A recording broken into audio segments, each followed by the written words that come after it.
Hey, welcome to an earlier in the day stream. All of my students cancelled today, and I got all my stuff out of the way, and I thought to myself, do you know what, I could do a little bit more, or I could stream and relax because they owe me time anyway.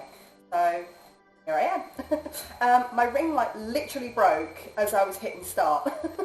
And it seems like the amount of times Moo, who's right here enjoying herself and purring away, has nudged it enough that it's actually loosened the wire, and it now does not work. So I've just ordered a new one, but it's not going to be here tomorrow, so apologies for the dimness. Part of it is the outside light, so that will disappear in about half an hour, but the lights are over there in this room, so it's not great for that. But yeah, this little thing here, this little butter wouldn't melt, look, fuzz butt, actually has destroyed my ring light because you can't stop it. Is that right, Moo Moo? Yes, Mummy, I'm a complete demon. So this thing is responsible. But on the upside, you can't see my face as well. So off you go, my little warm lovely. Today, I'm going to be doing a bit of end walker. Now, there are going to be spoilers. Sorry, I got myself comfortable and then I decided I want to be more comfortable. I keep doing that, but I need to stop that. Because it's not good for my spine. But yeah, so as you can see, I'm currently logged in as Sage. So I thought I'd do a couple of Sage quests because my white mage, who is the one that I've been, is my main, as you can see here, she is actually level 89 and she's about a quarter of the way through that. And I don't want to lose out on all that juicy XP. So, plus I want to level up some of my other characters, some of my other classes rather. So I'm going to do a bit with Sage, just to sort of ease myself back into it. And hopefully I don't get anything too crazy. Oh, one thing I did want to do, I changed Ilt's face a little bit. But I wanted to give her like pinkish freckles to go with all the pink stuff. But actually they're a bit too faded to really come out. So I think what I'm going to do is I'm actually going to change it. I did consider changing her hair. But actually, Hubs, when I was changing the hair, I was like, I could do this or I could do this. And he was like, no, actually, this is the best one, keep it. And you know what? I like Ilt with the little sort of loose bits in front. And I'm not going to say who or what, but those of you who have played that part in Endwalker, the fact that another character had that, and that character very much resonated with Ilt, I thought that was apropos, so I'm glad I kept that. Okay, I'm keeping her hair colour, keeping everything, except, here we go, tattoo colour. I wanted to dark, oh actually no, it is dark. I thought I'd done them pink. That was pink on them.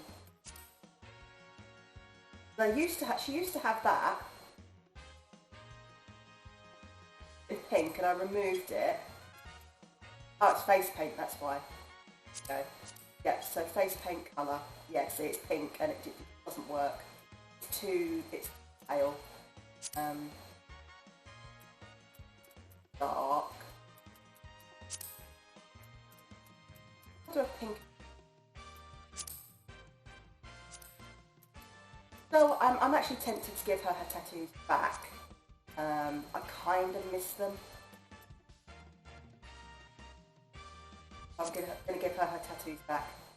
There she is. There's my beautiful, beautiful girl. Absolutely adore her. Okay. I'm not sure the tattoos work so well with the freckles. Dilemma. I do like her with...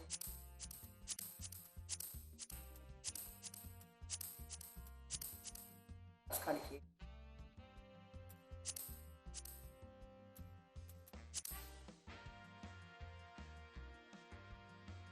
I could make it that, because my idea behind tattoos was that she gets those, that she gets more pink as her power grows. I really like the freckles, but that's kind of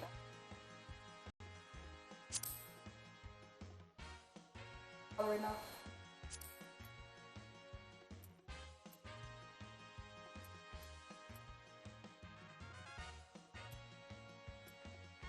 I like that.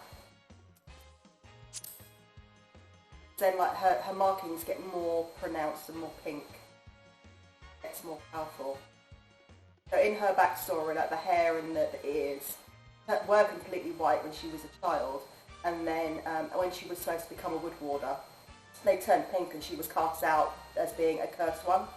And as her power grows, she gets more pink. So yeah, actually I think I'll do that.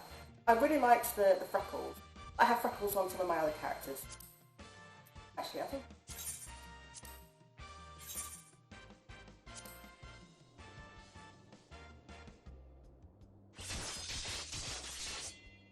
Bex! How are you, my lovely? Thought I'd do an early stream.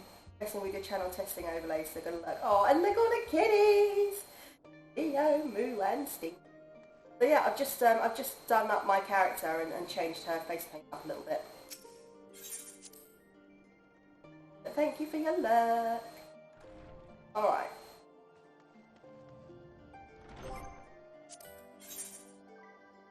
These are all going to be tagged. Oh, there's a healer one there. Tag that. I've just realised I can't hear the game. Can you hear the game? Can you hear me okay? It did. It won 2 awards actually. It won Best Ongoing Game, like Ongoing Story, and it won Best Community. That's pretty awesome. You can hear both. Good. Good, good.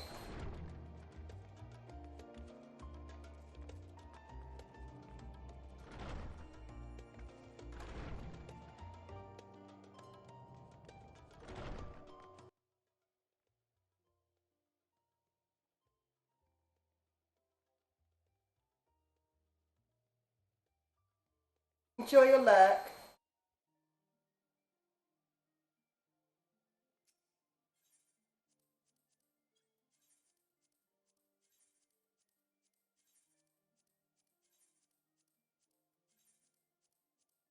For those of you who may be watching who do know a bit more about sort of story and where we are, etc., etc., I've just done thesis. That's where we are in the story.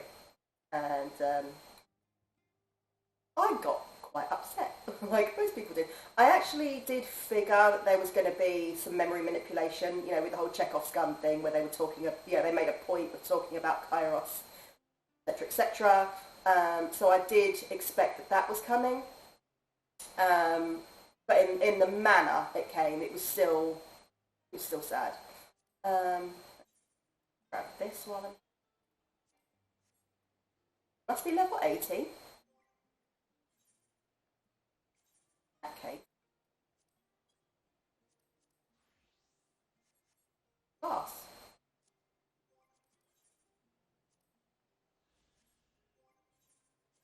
Stage.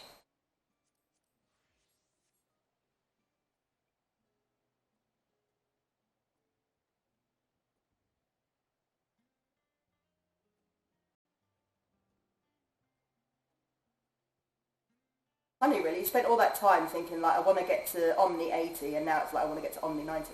Excuse me. Sorry about that.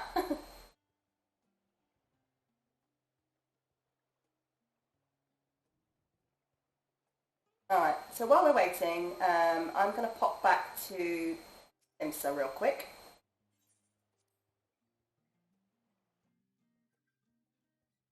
Okay. Now I want to go up to the Aft Castle and I want to check in on my squadron. June! Hey, how are you, my friend? How have you been? There we go. Alright, so I'm still newbie with Sage. I'm still just getting used to it, so fingers crossed this is okay. I'm getting some pixelation. I do apologise. The internet has been a little bit dodged the last couple of days, so hopefully it's fine. Just helping a family with Christmas decoration. Oh, that sounds lovely. I hope you're enjoying. Ooh, shiver.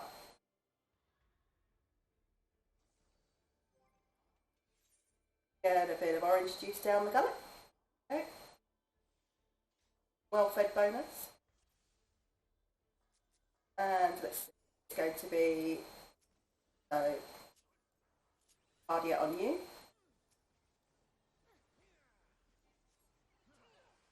Oh, wrong one. I just remembered I swapped those around last night. I'm good, I'm good. I actually, pretty much all my students cancelled today. So that's nice.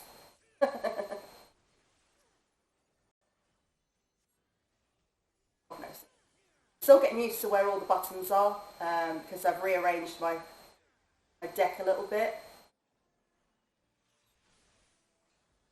I feel like I'm getting used to Sage a little bit more.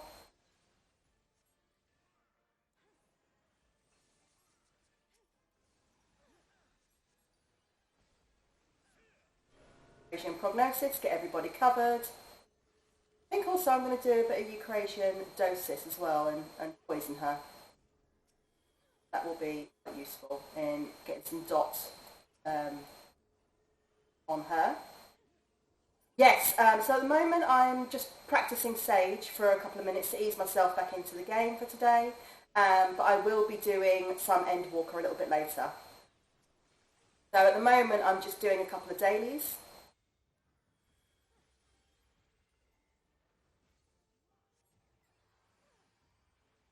Eucrasian prognosis, everybody. When you're sick to keep pressing buttons that don't work. You all do that.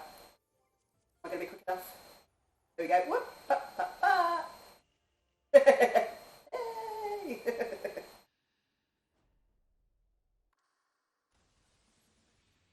Right, back to it.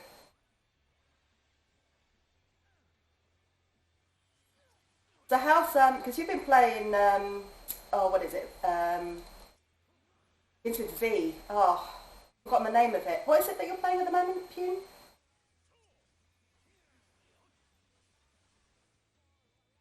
Valkyria Chronicle, I think it is.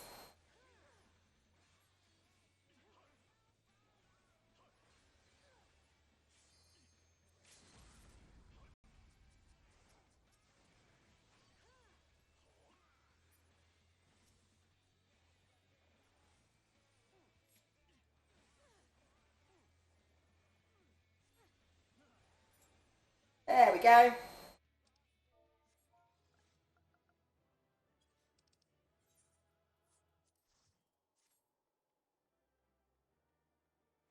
I always like to give a presentation when I can. Valkyria Revolution for the moment, yes. I knew it began with V. How is it? Are you enjoying it?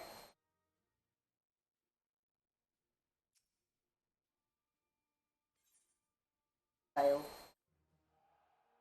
So I've got them all in a uniform now. They look pretty badass. And the only one who's not in the uniform is usually over here. Where is she? Oh, there she is, Nanasomi, because she can't wear that outfit. So she's at a Tavnarian Bustier instead. Yeah, so I've got them. She's not high enough level to glam yet, but everyone else is, and that's something similar to what mine she wear. Yeah, that's there. She's got an all, as you probably noticed, she's got an all-female squadron as well, in only the girls. You're enjoying it. It's almost finale in the story. Ooh, I've never played it, but it's one of those ones I've been considering. Yeah, so once Cioli and Cecily are high enough level, I'm going to be glamming them as well, so that they all have the same thing or at least similar things. But let's see, what can we do on mission? Actually, I could do a command mission, show you guys how it works. So let's see. Why don't we do phone vigil? I'll take Cecily out and put in a tank, so lane. Don't let me do this one? Yeah, let's jump in. Doing it, so it's 3 different Valkyria games for PS4. Ooh. Yeah, I've never played the Valkyria games, so I'm kind of intrigued.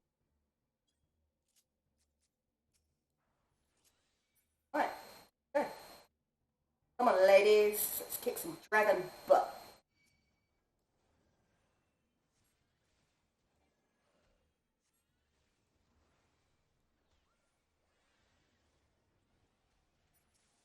And then once I've done a dungeon or two as Sage, I'll switch back to the White Mage and continue the story.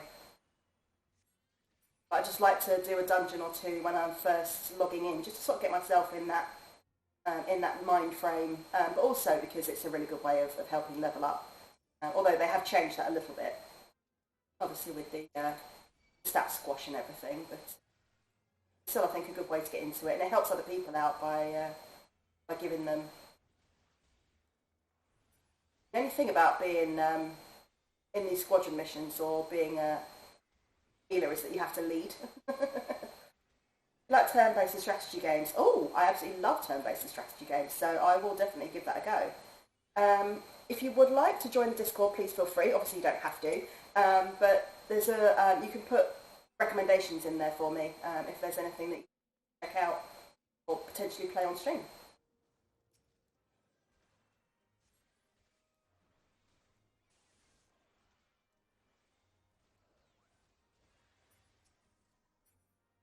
Me from behind, cheeky. Did oh fantastic! Thank you, Pune. Very appreciated, and definitely have a good chat in there.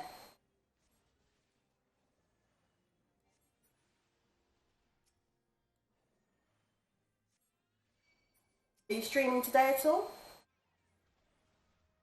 Bex, if you're still there, if you could give Pune a shout out, that would be much appreciated. If not, I will do it when I've come out of this dungeon. But Sage is good, it is a lot of fun, but it is definitely the weakest of the healing classes when it comes to wall pulling. So basically when you get those tanks that just pull everything in sight, it is the weakest one. It's harder for Sage to keep up with. I think Bex is still lurking, so let me out before I jump into the next battle. Monday to Thursday evening. Gotcha.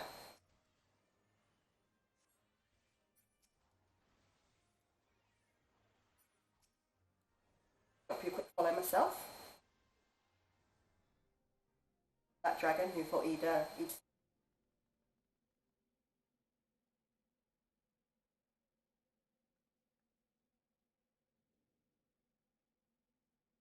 in. Followed.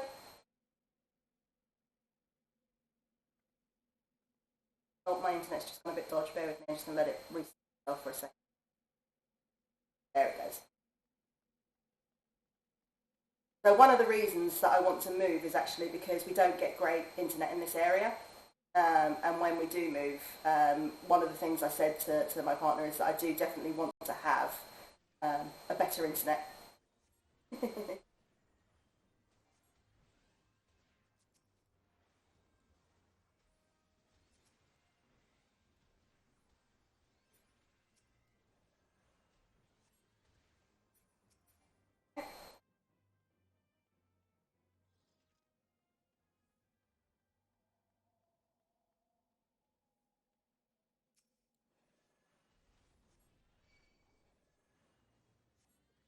So the great thing about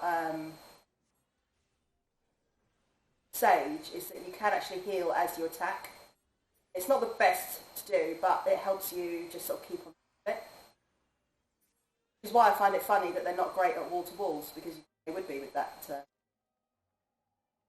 I haven't. The only Tales of game I've played, I have Ffxiv, but I haven't played it yet. The only one I've played is Berseria. But I'd like to play a few more of the Tales of games. They do look fun. But I picked up Ffxiv and just haven't played it yet. I should probably get on that soon.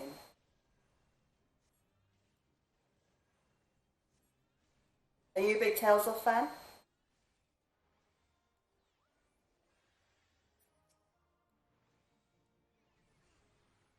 Oh crap, silence. What that they did that.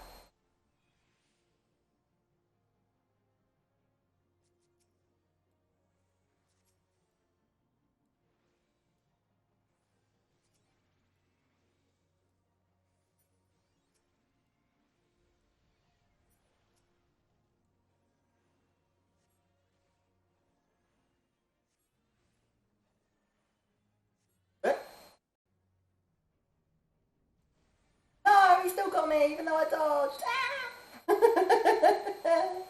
What? What? Bullshit. Bullshit. Alright. Already played Tales of Hysteria. Want to play the other? Yeah, same, same. So, I think if I remember correctly, the reason I picked up Hysteria is because it's the prequel to Berseria. Like, there's thousands of years in between, but it's set in the same world.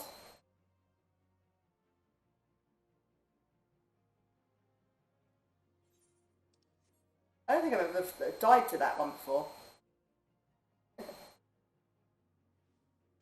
My bad. Alright.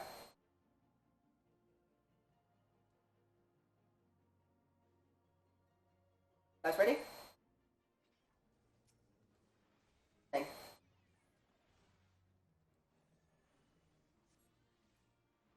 It's always kind of fun doing a new class and sort of learning how it all works.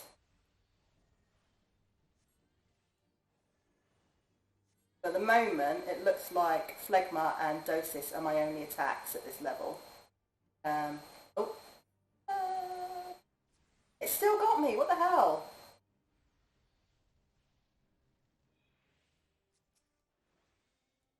I have no idea. There's quite a few. They've been out for a while. It's a bit like Final Fantasy in that they've got loads of them. But exactly how many, I couldn't actually tell you. Um, but I know you've had things like Tales of Hysteria, Tales of Berseria, Tales of Vesperia, Tales of Arise, um, Tales of... There was one that began with X that I can't remember the name of.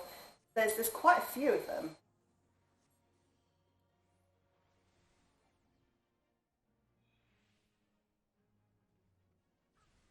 Okay, what the heck? What is it hitting me with? And why is it hitting me every time?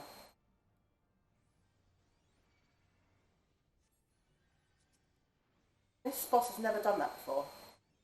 But yeah, there's a lot of them. They've been out for years. They used to be like the little 2D sprites that we used to have.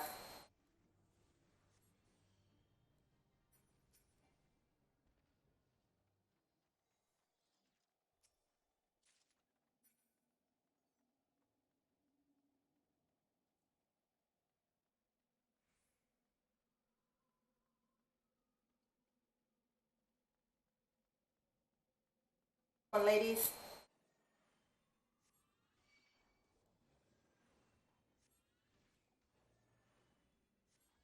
At the moment, I've got me, who's a sage.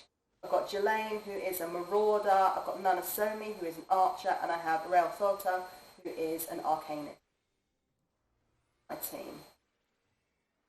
Anyone heard about Progressive? Yeah, Arise. There's loads of them. Like they've been out since I think the 90s. Um, so yeah, there's absolutely loads of them.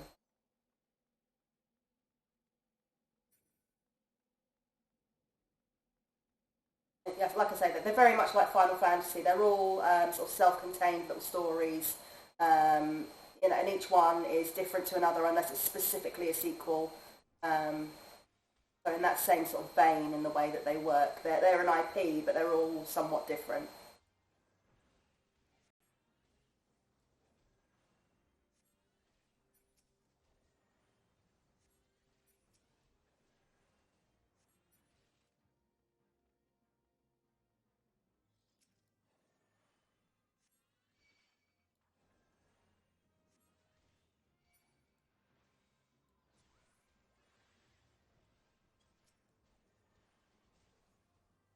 What did you think of Tales of Arise?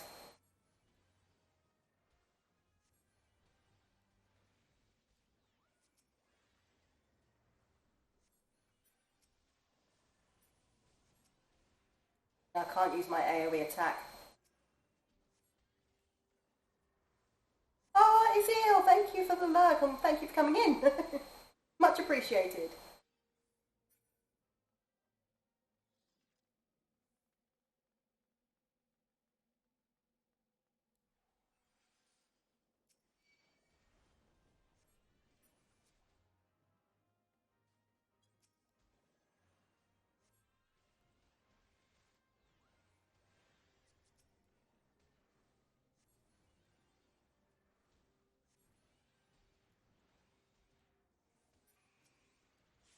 concentration doses on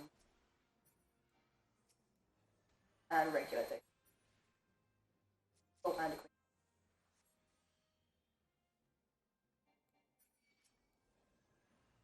Go through it. I saw Sarah play it. Yeah, it was an interesting way of doing it. I liked the way that they sort of tried to make it very visual. I quite enjoyed the way that they did that.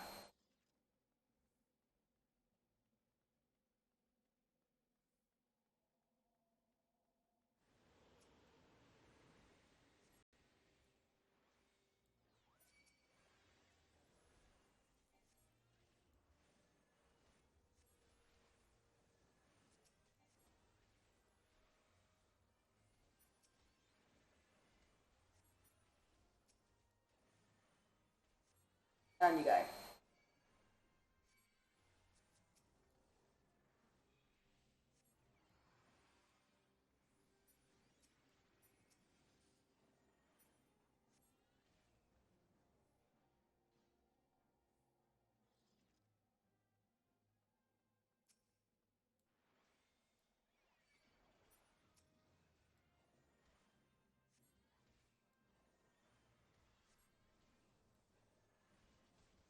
Dungeon's quite full on, but it's quite a short one.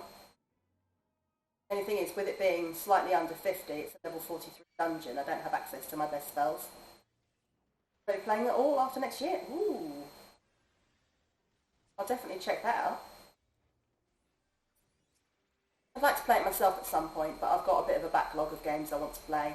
Plus, obviously, Final Fantasy XIV being an MMO does eat up a lot of my time, especially right now with Endwalker.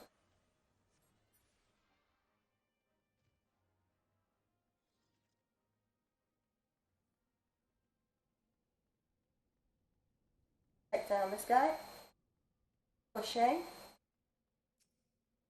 Ladies, let's go.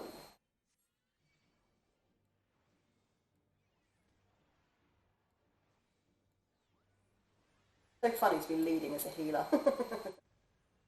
Like, I've got you back, but charge.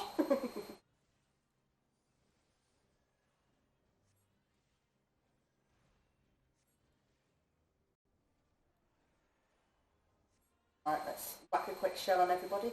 Legabend is there.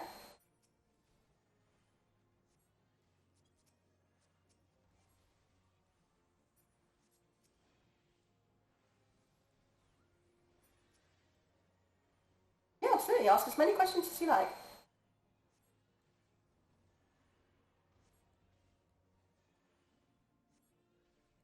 Because of it.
Birthday stream. Uh, oh, you don't have to stream that day, of course. I mean, I did a 12-hour stream on my birthday, but you don't have to stream ever. You only stream when you want to. I don't normally stream on a Friday. Normally I'd be at work right now, but I'm a teacher and my students cancelled. So I had the time, and the company owes me time anyway.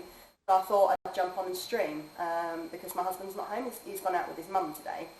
So I thought I'd stream. But last night, I normally do stream on a Thursday night, um, but I was feeling way too tired, so I didn't. So it's only stream when you feel up to it, when you want to stream. Because if you stream when you're tired, or if you stream when you don't really want to, it shows. So only do what you want to do. It's not fair to yourself, and ultimately, people are going to be there. Yes, they might be there for the game, but ultimately, people are going to be there and they're going to stay there for the streamer and for you. So if that streamer is doing it because they feel they have to, then the people that are there because they like you and they want to spend time with you are going to be sad by that. That makes sense.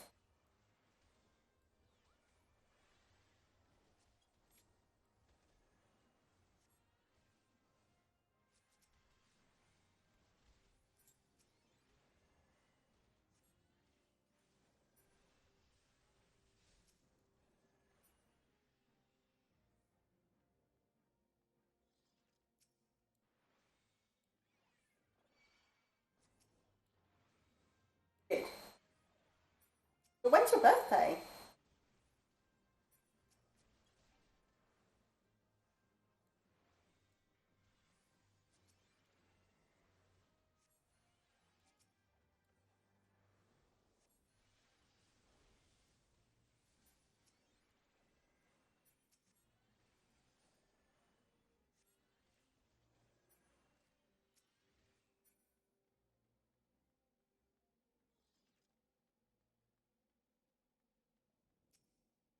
Hey, Lynn herself.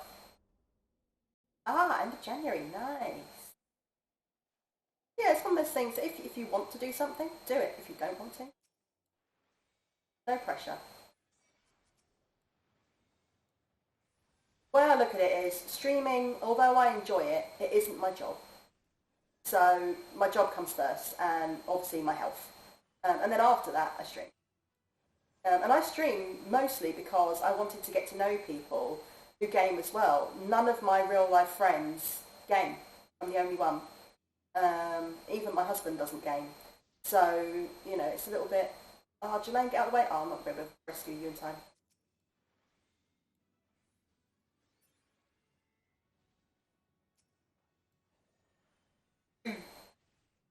So, I do it for the community, for my friends, rather than sort of, being like, oh, I've got a real, I've got a number in mind and I want to do this and I want to do that. That's not why I stream. Obviously when people follow and sub and all of that, it's fantastic, and I'm very very grateful. But nobody ever has to do it. It's not like this is my income or anything like that. So yeah, that's sort of the way I look at it. Is it isn't my job, and as much as I probably enjoy it, I actually like my real job. It took me many many years to find a job I did like, and it still has its moments. But my effort goes into that first because that pays the bills mostly. I'm a teacher. I don't get a huge amount.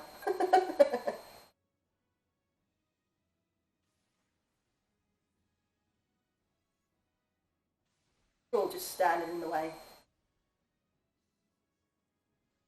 Those are a healer's nightmare. But yeah, with the squadrons, they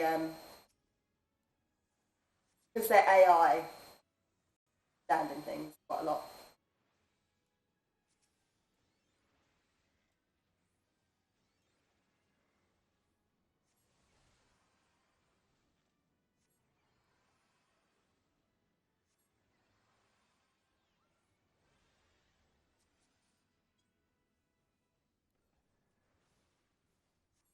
Tell you what, it gets your brain working again though when you're trying to keep this lot alive.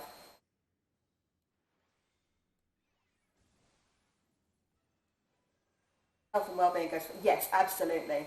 I mean, you'll even notice in my Discord there's a health and mental well-being section because I want everybody who's in there to be able to have that peace of mind whenever they need.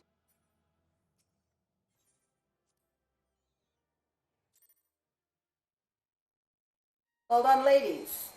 All right. Let's see, what am I going to chuck them into now? Let's chuck them into a squadron mission, which means they'll do it themselves. If I've got any that I can.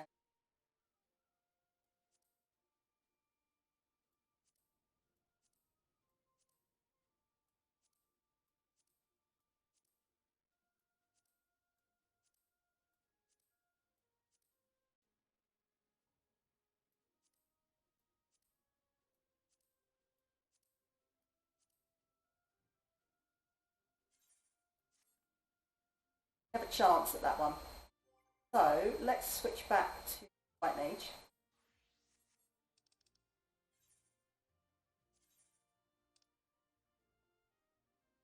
Okay, so I need to go back to Charlene, which I actually can do cheaper.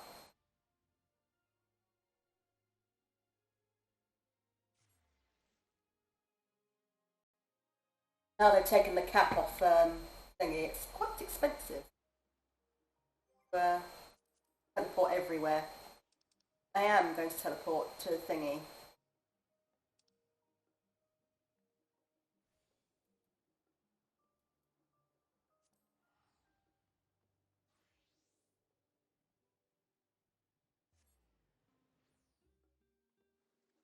Almost 2 months as a streamer. Nice. Are you enjoying it?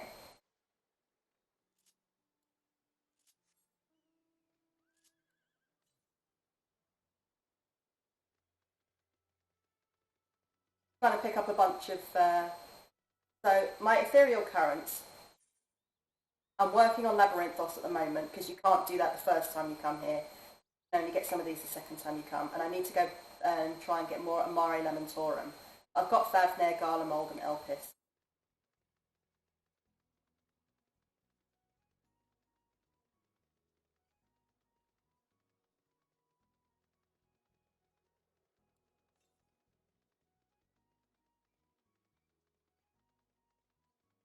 I know it takes a while before I get in. Yeah, absolutely. It takes a while to build it up. You know, you out to streamers, get to know them as well. Obviously, don't do it as a mercenary way. Do it because you want to get to know them. I have seen a few people that have, you know, used others to get ahead, and all that does is it just gives you a name in the community. So it's not a good idea. But you know, just getting to know people and being friendly with people, and you know, your community will build naturally.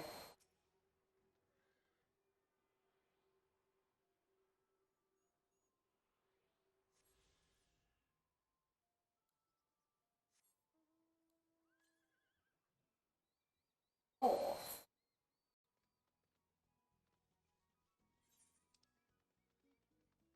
hide the central. I'll go in and see if I can let me. No, you have to go further down.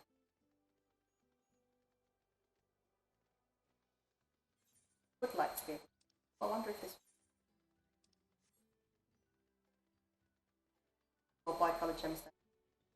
Take it slow and play game. Yeah, and that's what you should do. When you start playing games that you don't want to play, again, it's like if you're doing it when you're not feeling well. People can tell, and you don't want that.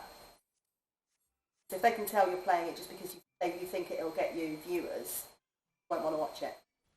If you're doing it because you love it, you're enjoying yourself, people will enjoy that as well.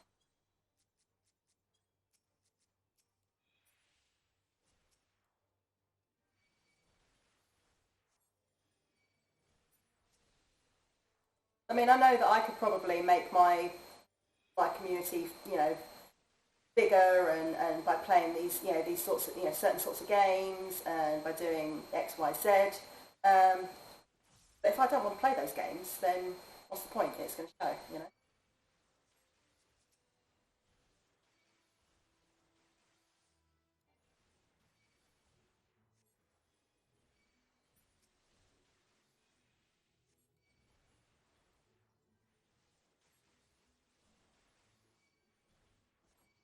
This is a fun fate. Look at this lot. um, exactly. Why play a game you dislike? And a lot of people do it. A lot of people do it, and it shows. And then it just seems like people want the community, yeah, rather than sort of to force the community, rather than to let it grow naturally. Let it grow naturally. People that want to come and watch you play will come and watch you play. I mean, there's a lot of people that I watch that play games that I have no interest in, um, but I watch it for them. You know? And I've made some really good friends on Twitch as well.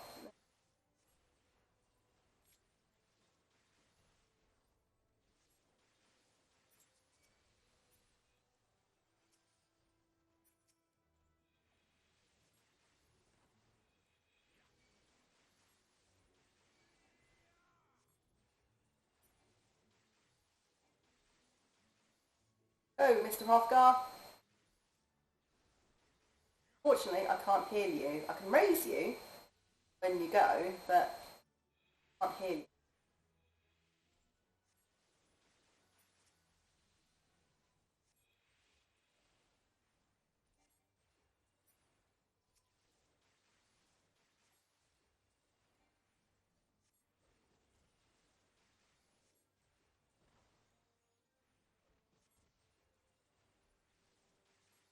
This is quite a fun phase. Definitely keeping me on my toes.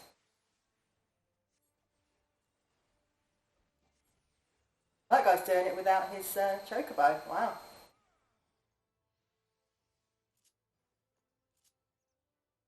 Over here. Come on, ladies. Let's take you down. I know that we're all different. Yeah, exactly. We're all different. We all like different games. Um, and be who you are ultimately.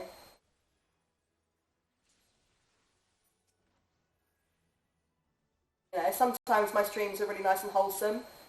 Sometimes we get talking about interesting topics, and other times we're just completely chaotic. And we just go with the flow. We go with whatever people feel like on the day. That for me is the best way to be. If you want to be a bit more cozy one day and then a bit more chaotic another day, yeah.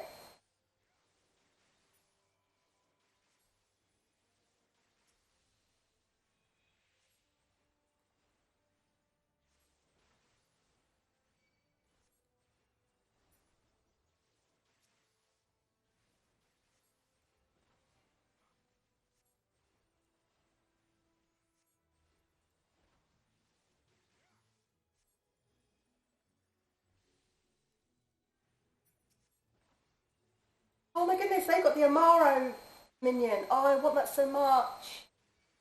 I haven't unlocked it. It's one of the reasons I want the gemstones, which you have to do these fakes for. Um, they're only in the Shadowbringers and Endwalker expansion packs. So I need to do a bit of fake grinding so that I can get my very own Amaro minion. I want one. At the moment, as you can see, I've got Midgard's armor. He's sitting on my character's shoulders, doing his thing, watching a fight.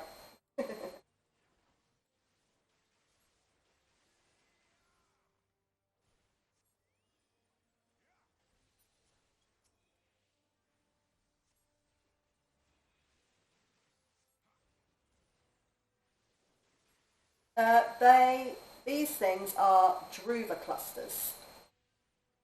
And it says, for this fate, it says, etheric residue from an elemental reactor has crystallized into solid entities of mindless violence. Needless to say, their presence makes for a hostile working. And that guy over there is saying that he's made a mistake and he would rather his superiors don't hear about it if you catch my drift. So basically he's saying, kill those things before I get into trouble with my... Oh no, not a full-on maiden. Where is she? She will do a lot of damage.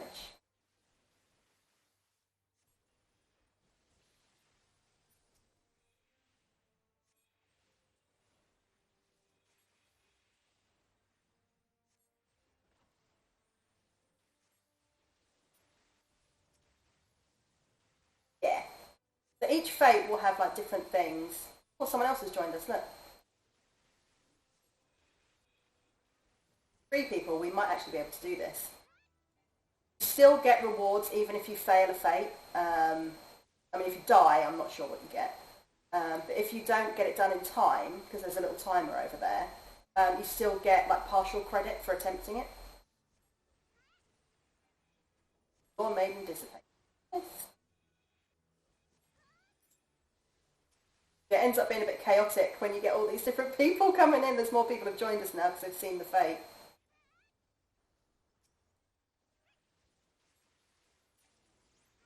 Yes, fate completed. Woo-hoo.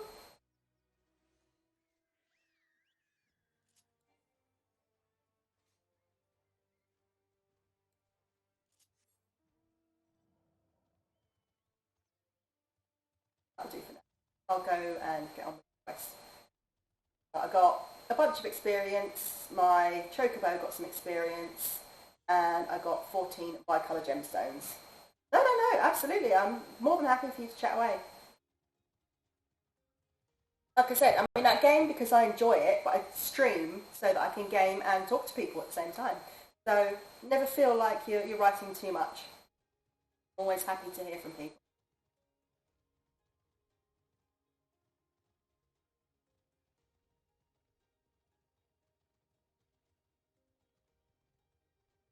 Looking up, Moo. Having a little nap. She's looking. I don't know what you want.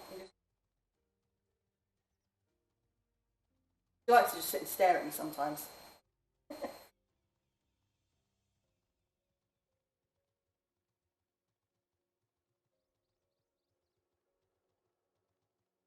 I'm going to go speak with Cockle Dankle.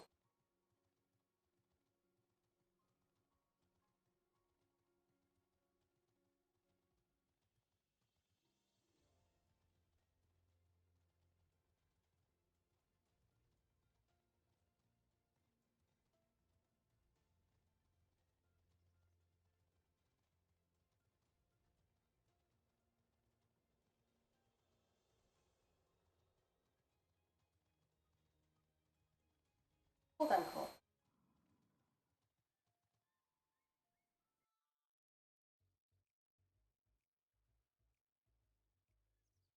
I could swap them out. No, been there, done that. Damn near lost my eyebrows. Think, Cockle, think! We'd be well on our way to paradise. Visionaries patting themselves on the backs for their grand accomplishments if you'd only think! Yes, that does sound rather lovely. Still waiting for VIP and Philip to lock. Been masterful, you know, what a pleasant surprise. We're not blasting off already, are we? The schedule remains unchanged, for better or worse. Which is why the Forum has elected to accept assistance in resolving the ether burner conundrum.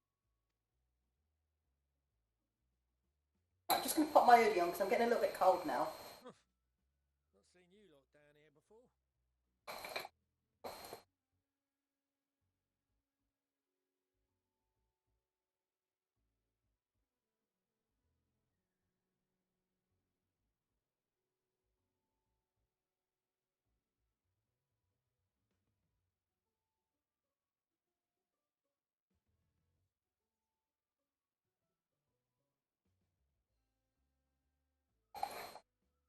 There we go. Yeah, it does take time, you know, and like I say, it will naturally grow. If you try and force it, it won't work. So, you know, just be natural, just be yourself, and it'll happen.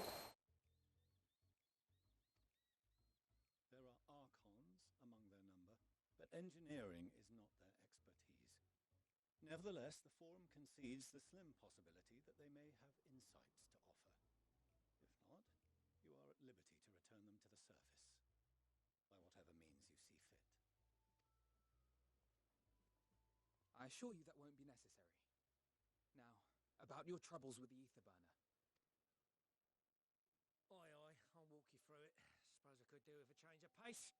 As the name ought to tell you, the ether burner burns ether, ambient or otherwise, and transforms it into motive force. Think of it like a giant bomb that never stops exploding. Even out in that black void where the ether's right sparse, it's strong enough to move our arc. And it probably won't kill you like an actual bomb. But it ain't perfect. According to my calculations, to travel to the moon and back fast enough for the Forum's liking, the conversion rate needs to be 6% more efficient. A measly 6%, you say? But if I could have squeezed even another 0.6 out of it, don't you think I'd have built it that way in the first place? Ah, Alpha. So, Alpha I have, but I actually have Midgard's armor following me around. Dead. Hast thou But I consulted? can get Alpha out. I'm further ahead than Sarah is. Yes, they too are conducting their own research, for lack of a ready answer. The moon's propulsion systems are considerable, naturally, yet they are commensurately massive. It is no easy feat to convert their technology into an efficient means of propulsion for a teeny tiny toy boat, as they say, and as I most certainly do not. Yes, exactly! Damn it all, I asked for refined adamantite and they send me uppity rabbits with inscrutable, ancient, incompatible technology! You're trying to drive me mad! Do you speak of Allegan refined adamantite, perchance? You know of it? Only in the most general terms, I'm afraid. 'Twas an alloy of Allegan make, but the secrets of its production were closely guarded. As I recall, the record stated it was vital to Dalamud's construction and launch. Aye, that's the stuff. No material more conductive far as I know. Slotting some ends like blowing up a dam and watching the river of ether come rushing through. Ain't a living soul that knows how to make it though. We were fortunate enough to salvage some for the ether burner, just a wee bit, mind, from a chunk of Dalamud that came hurtling into the northern empty during the calamity. With more, well, that extra 6% efficiency would be child's play. It's a crying shame that we've no other sources. Borrow one of my quotes? What do you mean?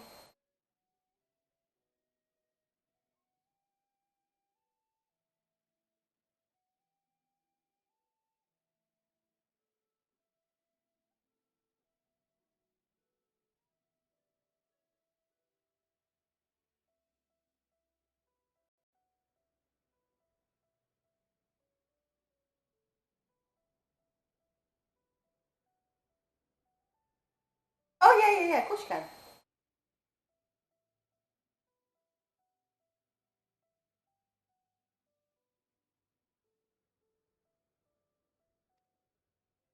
Surely the many shards of Dalamud scattered throughout Eorzea would suffice.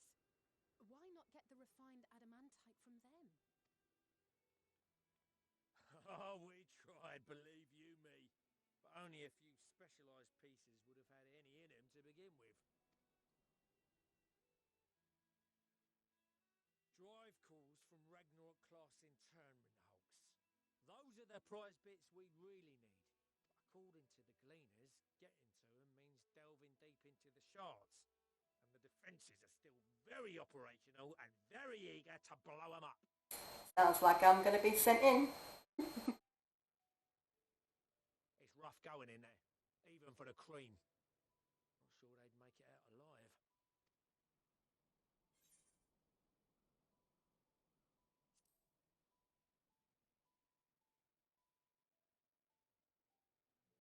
That may be for the best, though you doubtless find the task too dull for your liking.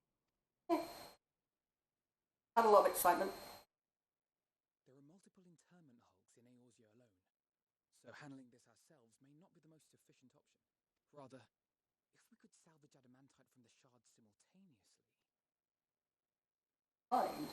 Thancred, is the link shell we established before you went to Garlemald still active? Of course. The floor is yours.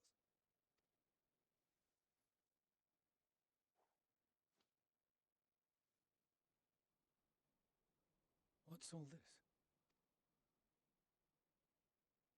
Gathering firewood, so to speak.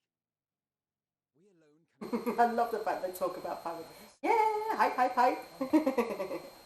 Aperitivas.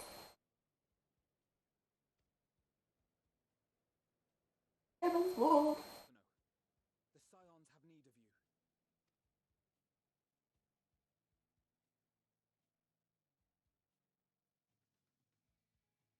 Understood. I will contact the Lord Commander and dispatch our finest at once. Yay.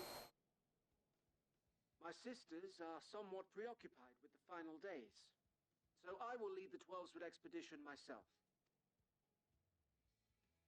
Are you aware of any other sources of refined adamantite? Logically, such an invaluable alloy would have been utilized solely where absolutely necessary, in components intended to conduct or collect surpassing amounts of ether. Any extant instrumentation or devices would have likely found their way into the hands of etherologists, or enthusiasts.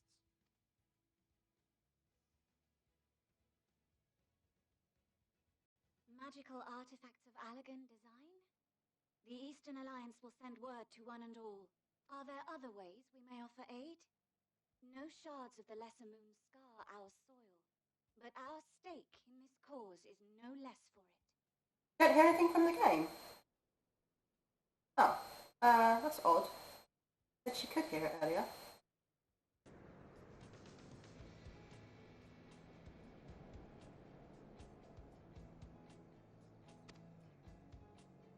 Is there anything in Othard that might be of use to you? Hear that?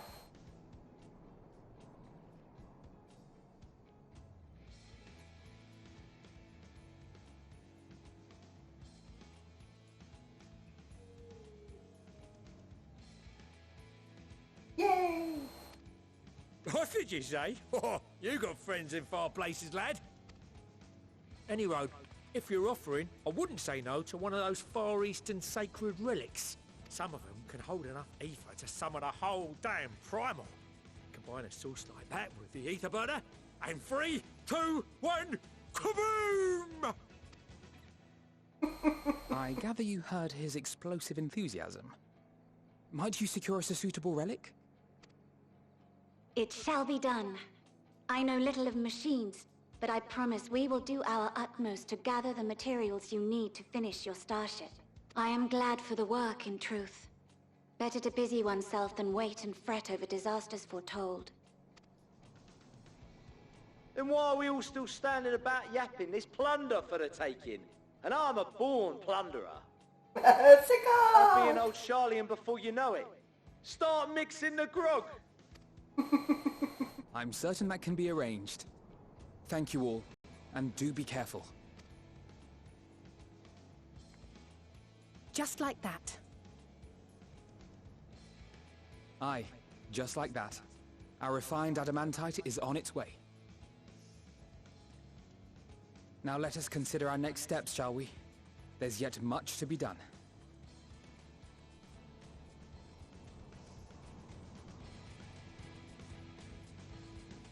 Oh, if you do exclamation point commands, it will show you a list of commands that can be done.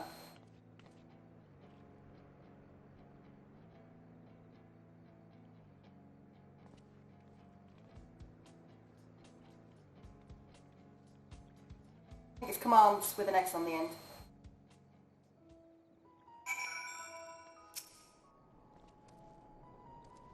Times like these, we're reminded of how famous, or infamous, Alpha Nerd has become. Who'd have thought he could achieve so much with a single link pearl conversation? As we're expecting rather a lot of visitors in the near future, I'd best return to the surface and inform the relevant parties.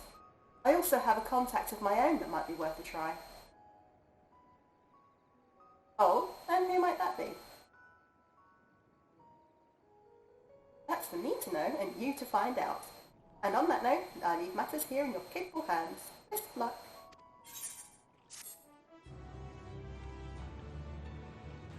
Off she goes.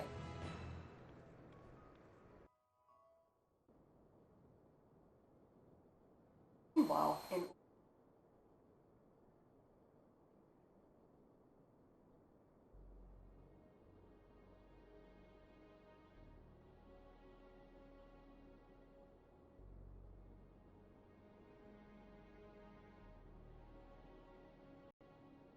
Our course of action is clear. We must harvest refined adamantite from the shards of Dalamud and procure arcane relics of Allagan make. Summon the best and brightest of our immortal flames and form an expeditionary party at once. Call upon the Sultan Sworn and Brass Blades for support as you must. Papashan, send word to the guilds.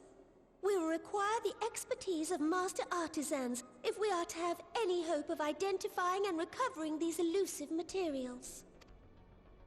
Thiergeist, we have need of your stone torches. They are to assist the immortal flames in scouring the ruins and to help secure the surrounding areas. I trust I can count on your support. As commander of the Stone Torches, my son Zimberk will personally see it done. Pippin, I I would have you lead the raiding party. Assemble your finest, and with Tizona's blade clear the way. Lord Lolorito, I pray you take charge of the search for Allagan relics. Surely you know of some being traded on open or clandestine markets, or sleeping in collectors' vaults. Of course, I ask not that you do this out of the kindness of your heart. By all means, profit on the transactions. I wish you the joy of it.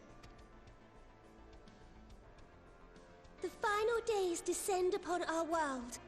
If circumstances are truly as dire as they say, Uldar's best efforts may be for naught. And yet, when we Eorzeans rose from the ashes to rebuild our broken realm, did we not learn one simple truth?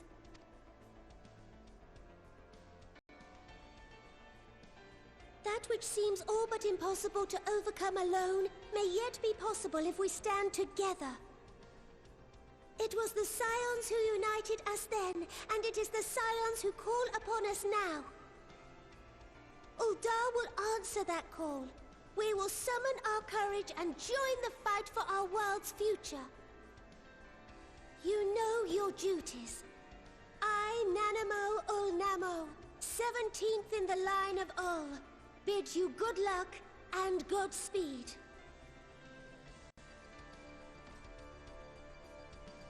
Witcher.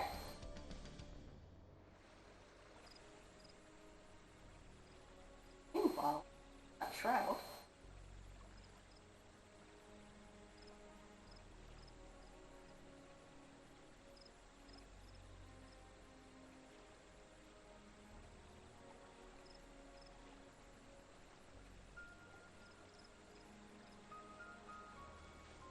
Oh yeah, I did an 18-hour stream. I don't think I've taken the command off yet. I will be doing one rather. If we can hit those numbers, we'll be doing an 18-hour celebration stream.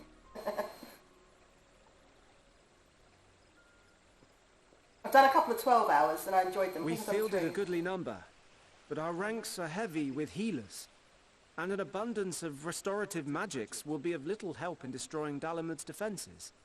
Still, it has ever been thus with Gridania. We must steel ourselves for a protracted engagement.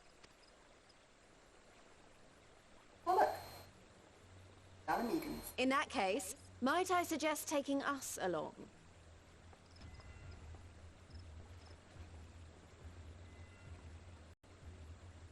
Commander Hext, what are you doing here? None of the shards in Girabania are big enough to hold an internment hulk. So we said to ourselves, why not lend our neighbors a hand? We thought you might be short on people with a talent for breaking things. While it pains me to admit it, you are right. Are our deficiencies so plain to see? It might have been a lifetime ago, but I was once one of the Scions assigned to the Shroud. I know this forest well. I know your people. And I know we will be stronger if we fight this fight together. Huh?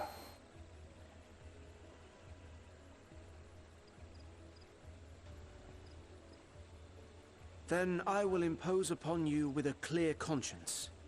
Come, let us speak of how to integrate our forces.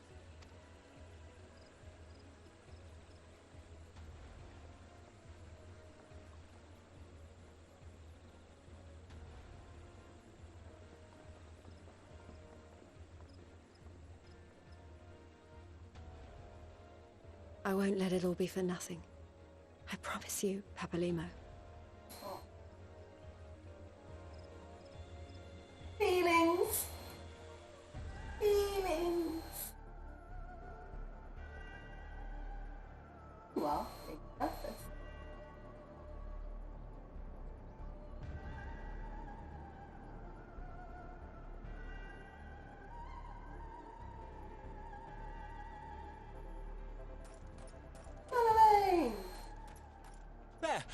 There you are! We've no time to waste, brother. Everyone has already... Ah.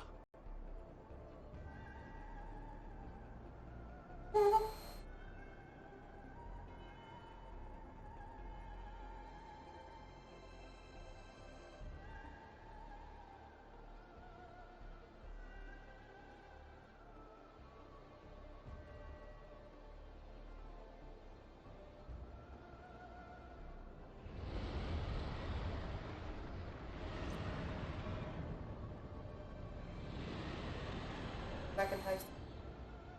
That was a roar. A dragon's roar.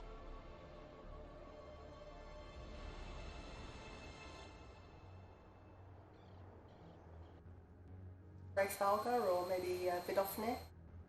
And in the rubies. No? Okay, stop. Why do they keep throwing Oshbot at me? And so, in summation, the Eastern Alliance, as well as the Honourable Lord Lolorito himself, reached out to me for assistance in procuring these treasures of the divine, and I, in turn, do beseech the Confederacy for aid. Oh no, that's absolutely fine. You don't have to say something all the time. You could just enjoy.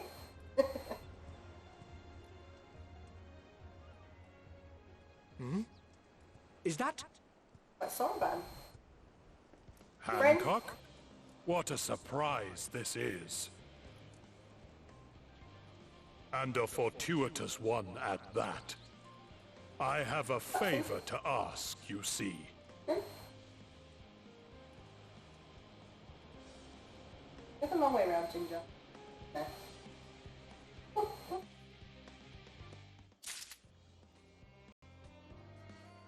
Okay.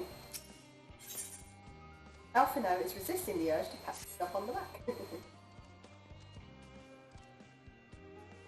Hey, Val. Yeah. Come over here. There we go. There's my stinky lad. There's my stinky lad. Hey? Oh. Boy. Here he is. Yeah, special face. Yeah, a little special face. In the meantime, is there aught else we might do to be... Ah, you've already done more than enough. All I had to say though, I could use someone who knows a thing or two about Allagan technology. You there, the lad with the red eyes and matching hair. You seem to know more than the average scholar.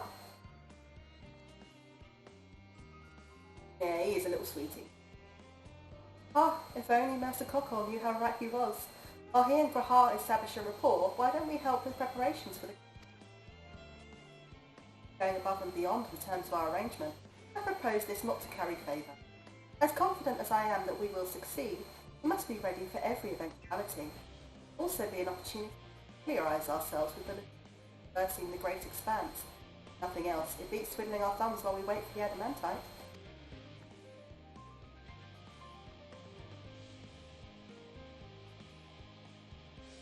Well, ain't you a bunch of helpful buggers?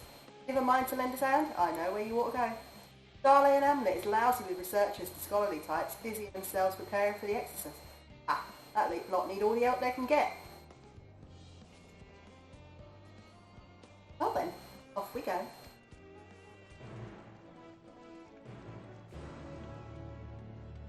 Thank you.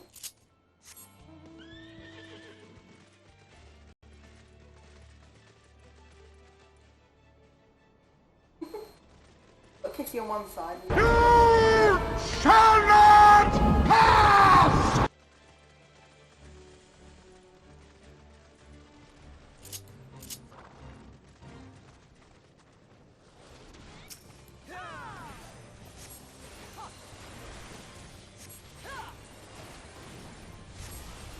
Energies of an elemental reactor appear to have caught the attention of a batch of experimental arcane creations. Disaster in the offing. Time has come to bring an end to this study in living.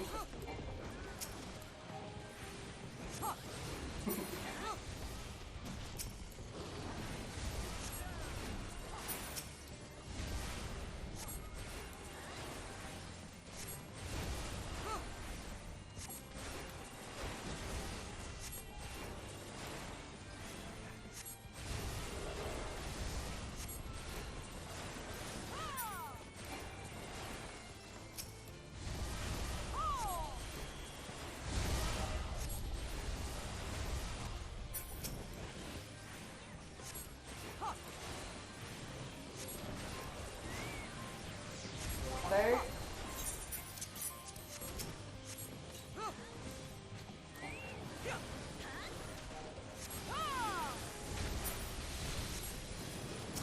So you can level up your chocobos as well.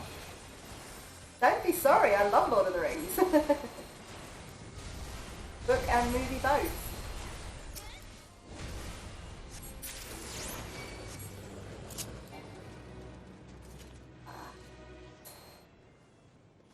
Give me more gemstones.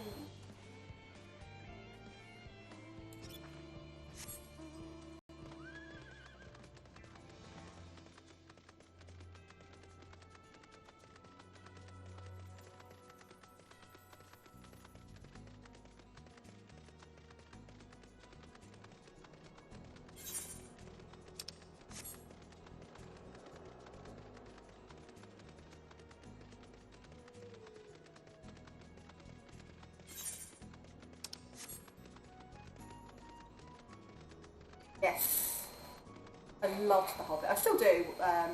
Didn't think too much of the movie. I thought they stretched it out too much. But yeah, the book of The Hobbit I absolutely adored. I think I read it when I was about 8. Absolutely adored it.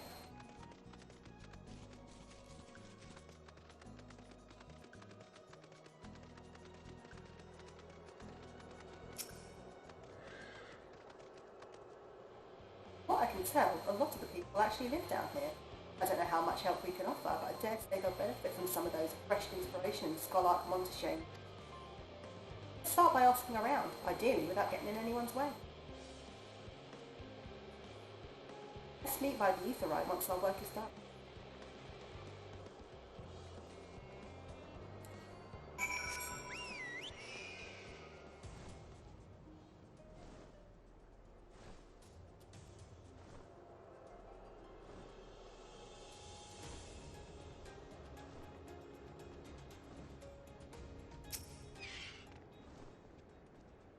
Helping with the Ark, and with all the power Master Cockles managed to squeeze out the ether burner, still not enough apparently. Now I hear the final days have arrived, horrible creatures running rampant all over. Only we've begun the exodus. People are dying and there'll be no end to it if we don't fulfill our duties. Well, I spent years preparing for this moment. The plan and all. What do your elf eyes see?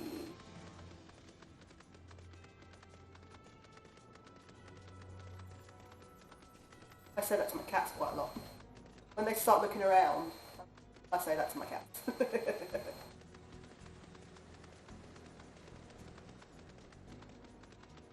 But you know, I don't care. Veterinarian Charlie and Hamlet is wrangling beast of a problem. Excuse me, ma'am. I couldn't help but notice that you have a way about you with that simply scream. I have an affinity for creatures of the wilds. Since I'm never wrong about such things. Trouble you. See, amongst the troops of trolls living in the outer circuit, I came upon one who was sick beyond measure. I took the poor creature in at once and saw him healed, of course.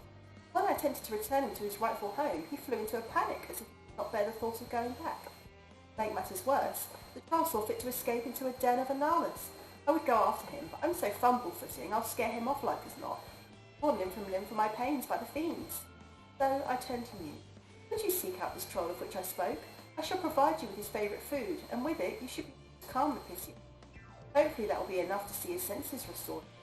Hurrying back. And though I shudder to think of it, if any of those fell Analas seem to be to that troll, make those beasts regret their interference. Oh, and don't worry, you will be rewarded for your effort.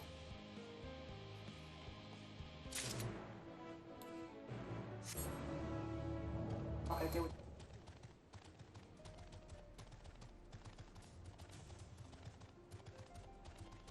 And 2 more. Okay.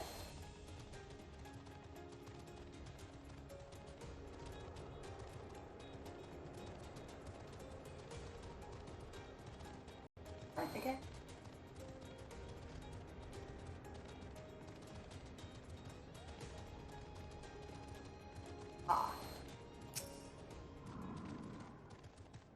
Offering to help, that's very kind, but I should be able to organise the rest of the document myself. It's mostly listed the things we need once we arrive on the moon, and then whichever star we choose as our new home. My duties largely concern the maintenance of living, so I'll be a lot busier after we depart. I hear that our lunar collaborators have come down to assist in our efforts. I'm looking forward to finally meeting them in person, after having communicated with them in such a limited capacity thus far. To be perfectly honest, I'm not even the slightest idea what they look like. I do hope they're not enormous looming giants. I would much prefer something small and fluffy, like that behatted rabbit that ran by. You saying that to a Vieira?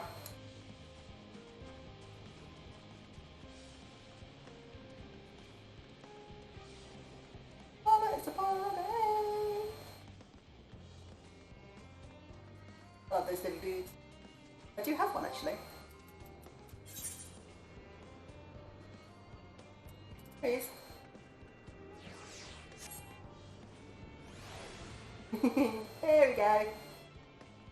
Have him follow me for a little. There you are.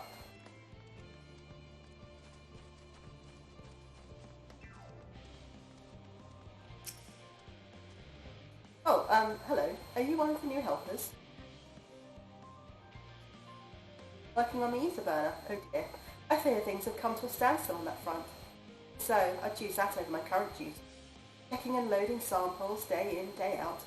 Tiring, thankless work. Still, no one will be cross if I misplace a few legumes, have you?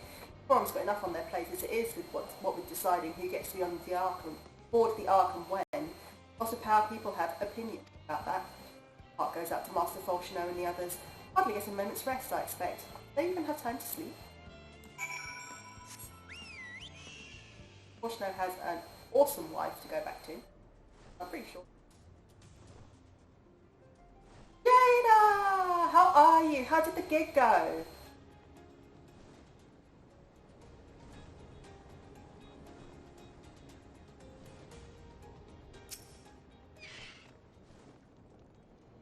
Fancy meeting you here, Ilt. Our friends in the forum brought us to see their teeny tiny toy boat, which was quite impressive considering they don't use any creation magics. What we're really interested in is Etheris itself, though now we find ourselves in a sort of funny underground miniaturized version of it. We were hoping the forum would give us a guided tour, but it appears they're rather preoccupied. Honestly, all that time to prepare and they're still not ready. I suppose we'll just have to show ourselves around, or at least that's what we were planning to do until we chanced upon Orionge and your good self. Since you're both dawdling about, engaging in idle chit-chat, perhaps you could show us a few points of interest. Won't that be fun?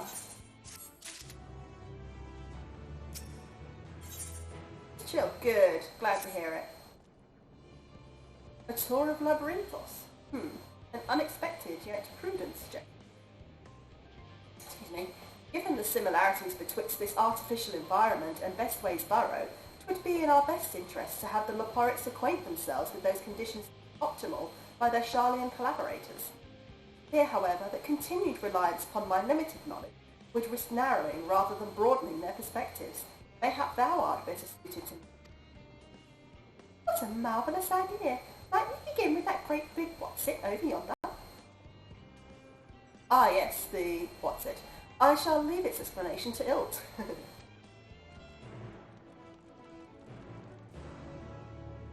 Okay, what do I have to do now?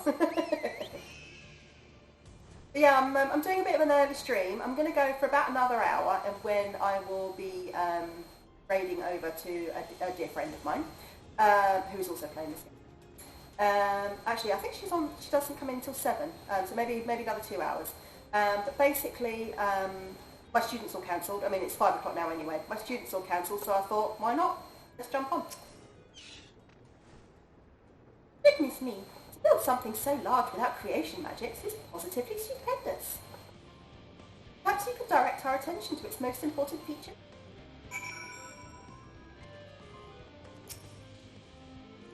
Search the apparatus for points of potential interest. You may move the camera. Yeah, so it's one of these.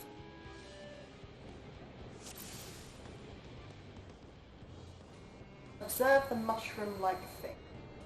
And the tank. That's because they're there. What is bothering me? A little hard to see from here, but is that a golden pipe connected to the top of those tanks? And I can see through that window another pipe at the bottom. Ah, this must be for purifying water drawn up from below. Like a shoot.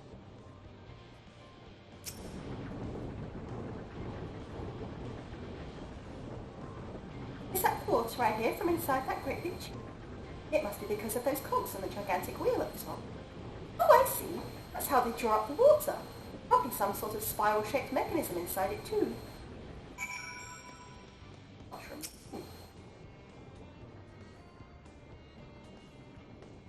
That looks like the trees in Greater Sensevale. Hold on, it's a bit of a strange shape. It's thin at the bottom but big and round at the top. Quite tall for something so unbalanced too. That makes sense. That's where they store the water.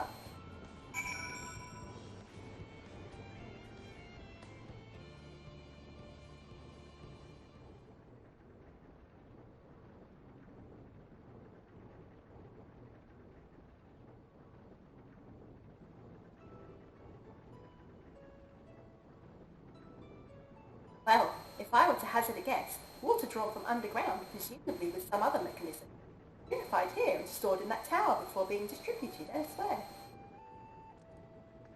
I'm right, aren't I? I knew it. Designed brilliant in its simplicity.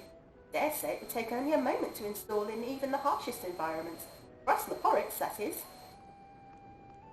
Indeed, securing a reliable source of water is of the utmost importance for any fledgling settlement.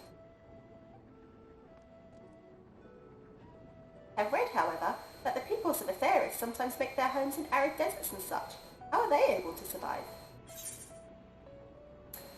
Many settlements downland are built near an oasis. Areas near waterfalls are common for sites in Ffxiv.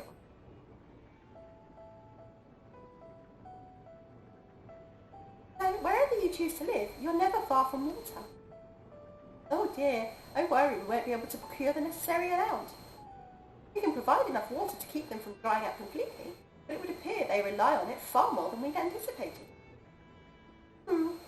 Adjustments may be in order, once we've calculated the average rate of consumption per individual.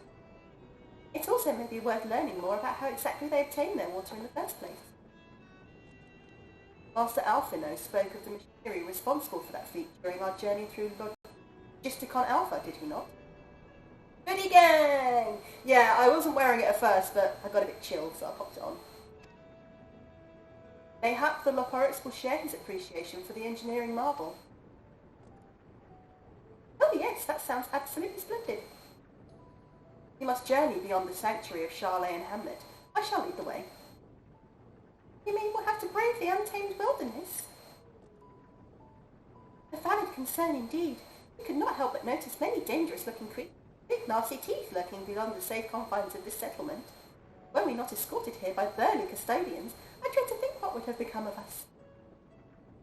Regrettably, to many a hungry predator with the aforementioned nasty teeth, Leporics may appear to be a potential and rather appeasing source of sustenance. I don't see any topic like games, I should try it. Yeah, just pop it in, let me have a look.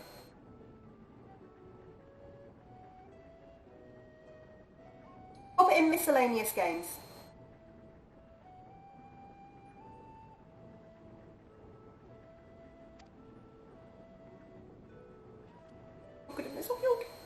Might I impose upon thee to assist in securing safe passage to Logisticon Alpha?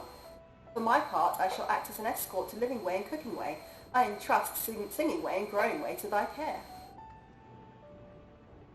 I got this.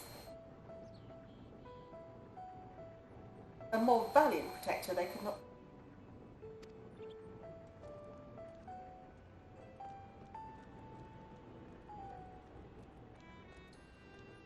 If it's all the same to you, I'd rather not be eaten by some horrid beastie. Come along, Growing Way, to the water extraction, what's it?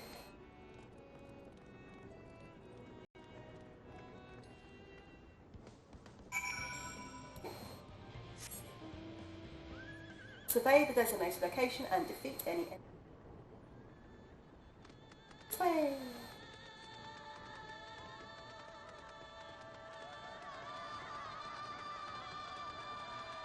Alright, before I leave the sanctuary, I'm just going to take a really quick break. My shoulder is bothering me again.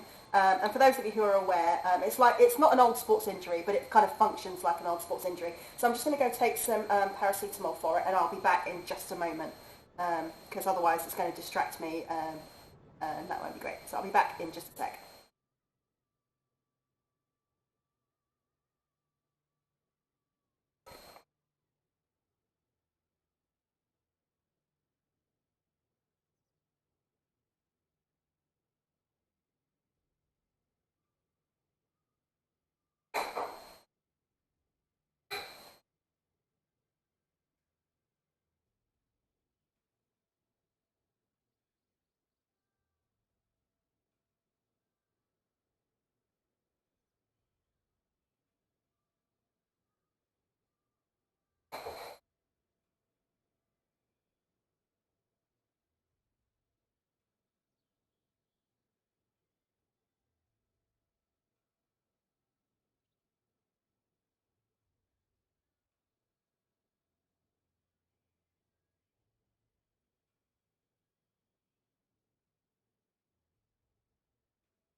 Okay, I'm back. If you can hear any really, really bad, loud, dodgy keyboard, it appears my neighbours have invested in a keyboard and their kids just go bang, bang, bang, bang, bang on it at the moment. Very annoying. So hopefully you can't hear that. Okay. Whole thing over here as well. So it'd be handy to at the same time.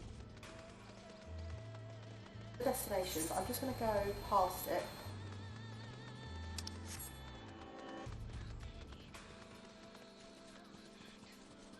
Goal quest.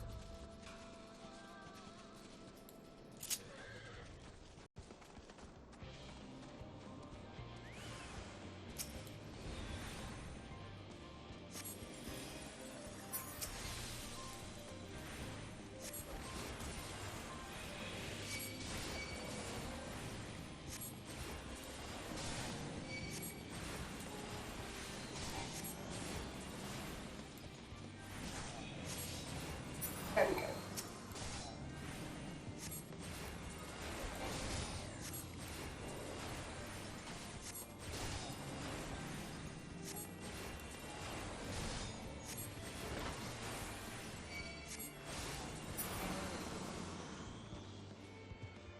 Hello, troll.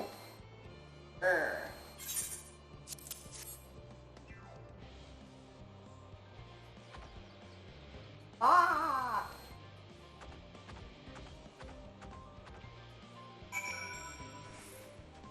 That's apparently done the trick for him. That was nice and easy.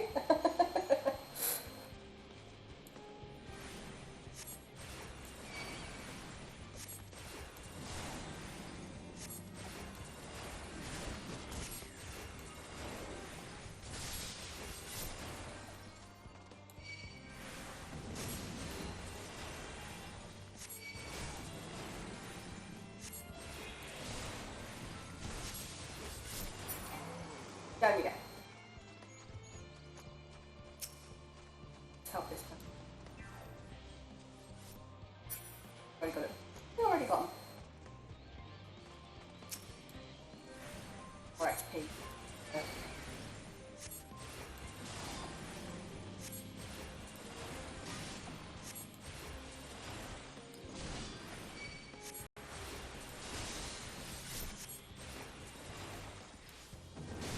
I want to change the colour really, but I haven't decided what yet. I might go with pink. I also want to change the barding because I don't like the behemoth barding that much, but I don't like barding at the moment.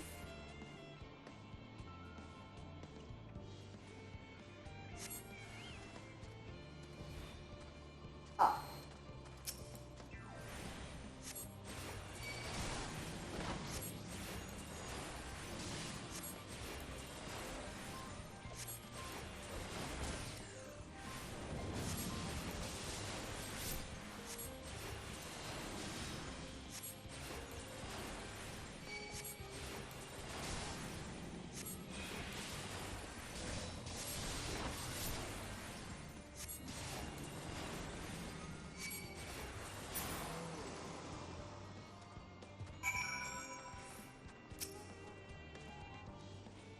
Thank you so much. I really hope this water extraction is worth these harrowing experiences. All part of the fun, some might say. I'd rather not be burnt to a crisp if it's all the same to you. Oh, it's so cute. So cute. Oh, I should probably turn that question. Oh, fate. The XP bonus. Nice. I mean, I don't need it. On this class. Oh. That was very close to complete.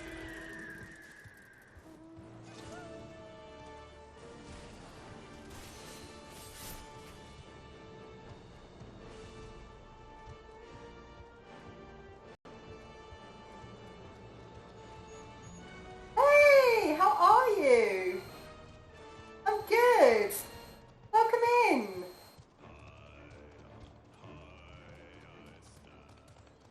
Ooh, nice. Which games are you playing, Jada? How far have you got in this, Larks? You've returned. I can't thank you enough. I know they may not look it, but trolls are really quite intelligent. Indeed, they are an intrinsic part of the woodlands of Labyrinthos and keep it healthy and thriving. Though we've a responsibility to put down the more violent and unruly ones, those trolls, such as this one, are kind, docile things. In fact, my friend here has a real chance of becoming leader of his tribe, perhaps even guardian of the forest someday. He who saw these creatures removed from their natural habitats and relocated them with Labyrinthos, thus we have a responsibility to watch over them, ensure that they are well. It would be too cruel to dispose of one simply because they're under the weather. Ah yes, your reward. Here, as promised. Now then, it's high time I saw this fellow return to the outer circuit. Farewell, adventurer. Leveling Reaper. You finished it! You're leveling Reaper. Nice. Nice, nice. I actually took a long time to do Elpis because I loved it so much I didn't want to finish the MSQ and leave. So I did a little bit of just running around. Socks! Welcome in. Yeah, I actually, literally, I was just hitting go live when the light went out. So I've ordered a new one. It should be here tomorrow. But yeah, I couldn't believe it. It's because my cat keeps headbutting it. It's obviously loosened it so much now that I put it on and then it went out and I noticed that the wires come loose. So yeah, there we go. Welcome home.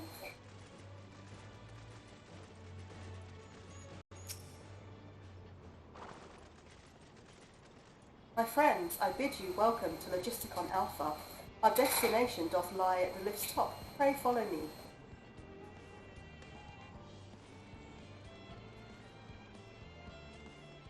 I might change on this. I had this one for ages. But,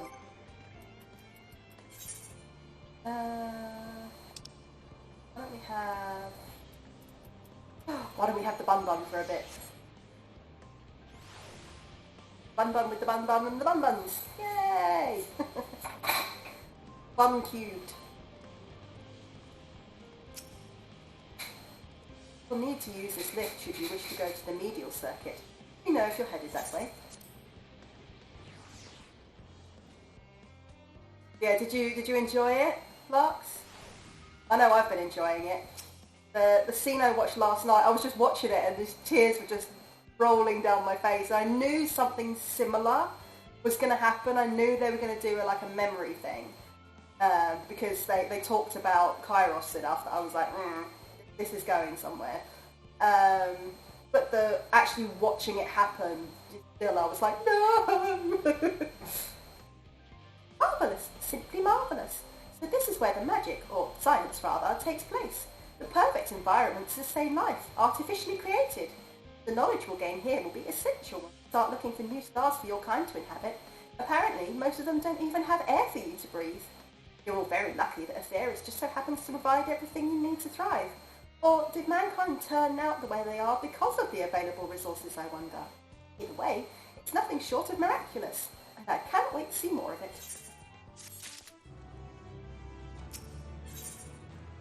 Cooking Way is eager for a change of venue, or at the very least, a change of what's it. This is all very wonderful, I'm sure. I was rather hoping to learn more about your nourishment facilities. In other words, where is the food? I believe both knowledge and consumables you seek may be found at Merial Agronomics. As I imagine Singing Way and the others intend to study every conceivable facet of this apparatus, thou be so kind as to escort our visiting culinarian. Yes, that sounds much more interesting. Hopefully I'll be able to see firsthand some of the delicious delicacies Urianche was telling me about. Yeah, because we can't just eat carrots. Even his incredibly vivid, if a bit too verbose, descriptions cannot compare to sampling them myself. Not to mention Ffxiv will soon be no more, so I must learn all I can while A few moments later. Let us brook no further delay. Off we go.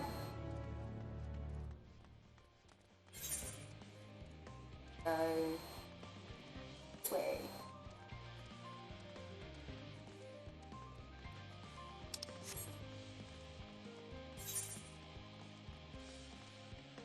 Yeah, here we go.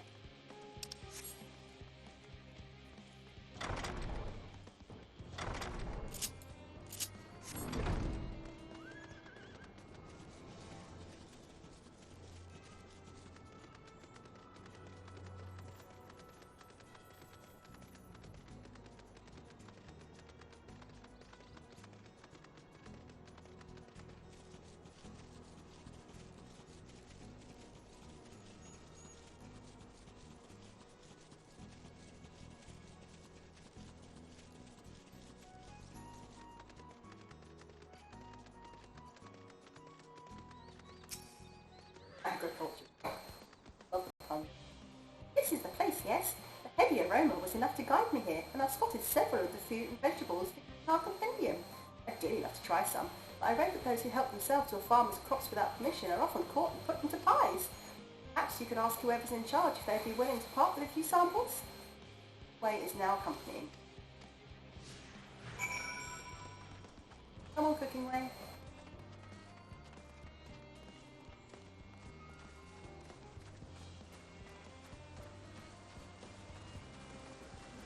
Thank you.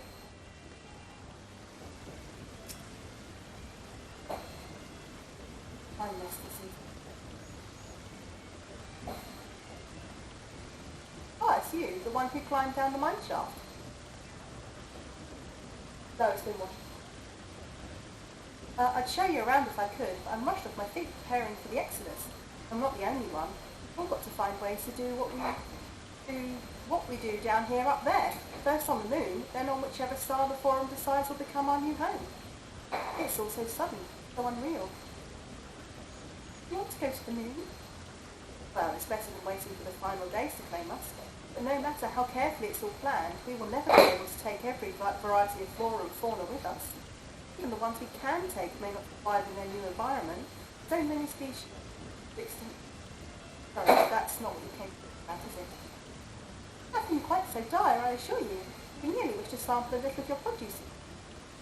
By all means, help yourselves. Much appreciated, my good fellow. So, where to begin? Right, what do you want to eat?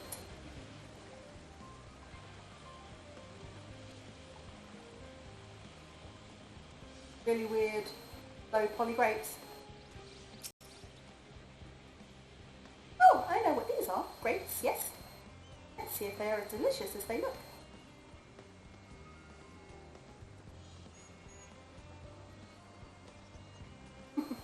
So sweet, so sour. The taste is much like a ripe philosopher's carrot, and yet the texture is entirely different. The contrast between the outer skin and the fruit within is most peculiar.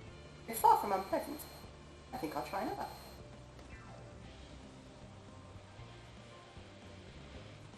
Well, that's certainly given me food for thought, though it is a far less visceral manner than any philosopher's carrot. Tell me, what is your opinion of this?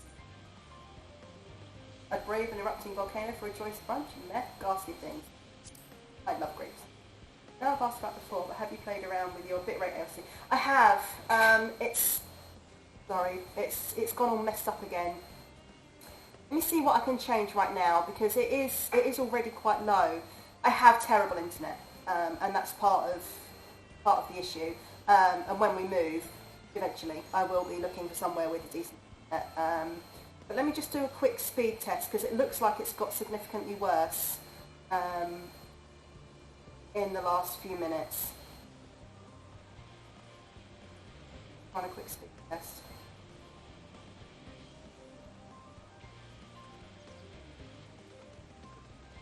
When everything's wired in, I'm not doing anything on the Wi-Fi.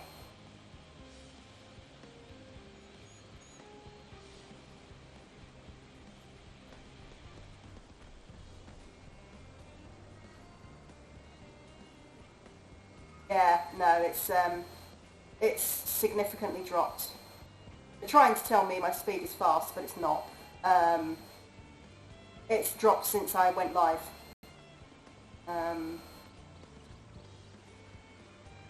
See what I can do.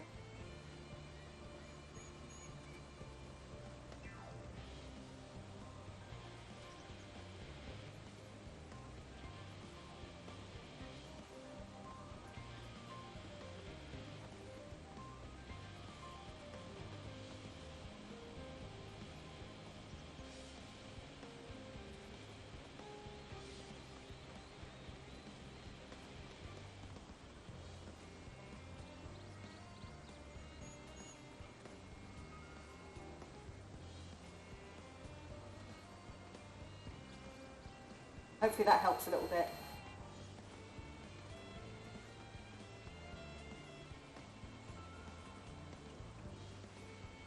Is that a bit better?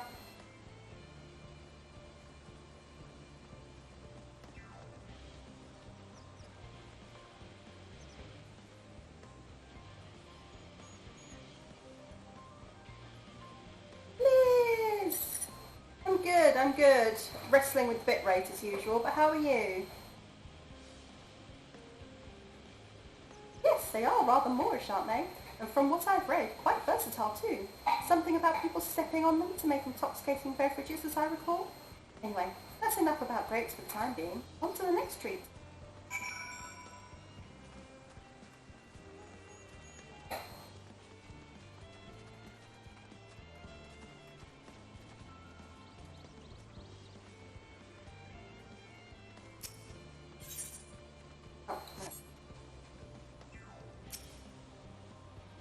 Orange by name, orange by nature. Came first, the fruit or the colour? Who cares? Listen.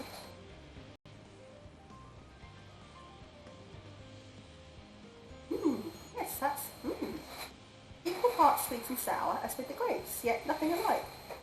I may have to consult Barionje about expanding my vocabulary. I simply cannot find the words to describe it. That's what I'm looking for is bitter. This is all very complicated, you know. There are many flavours, so many choices. Each individual with their own personal preferences. Now I see why you all turned your noses up at the idea of eating nothing but carrots. Marvellous things that they still are in my estimation, but no one say I said otherwise. Ah, but speaking of carrots, I've yet to sample any of the vegetables. See what's in that field over there. Such a good, yeah, bitrate. Especially at the weekend when everybody's getting on. I'm alright, thanks. It's been another busy day, but hopefully my evenings... Yes, I'm glad you've got a free self. Very glad. Worked very, very hard.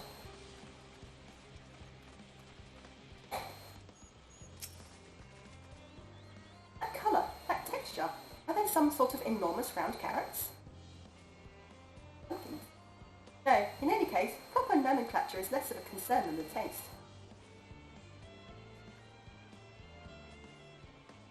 There, it's so hard and flavourless, I may as well be chewing a piece of wood. That all but confirms it. These are nothing more than misbegotten failures masquerading as good carrots. Stop. Can't you see these are pumpkins? And no one with any sense would try eating them raw. You're supposed to cook them first. Do you not find it an awful bother? Far from it, cooking is a joy unto itself. And what's more, it broadens the range of ingredients that we may safely eat. But above all else, cooking allows us to draw out the full potential of our produce. Pumpkin stew has been one of my favourite dishes for as long as I can remember. And perhaps even these hard blocks of plant matter can be delicious as the orange I sampled. No wonder though. If there is anything even more delicious, how about that yellow fruit over yonder? Lemons, is it? I think it's going to be lemons.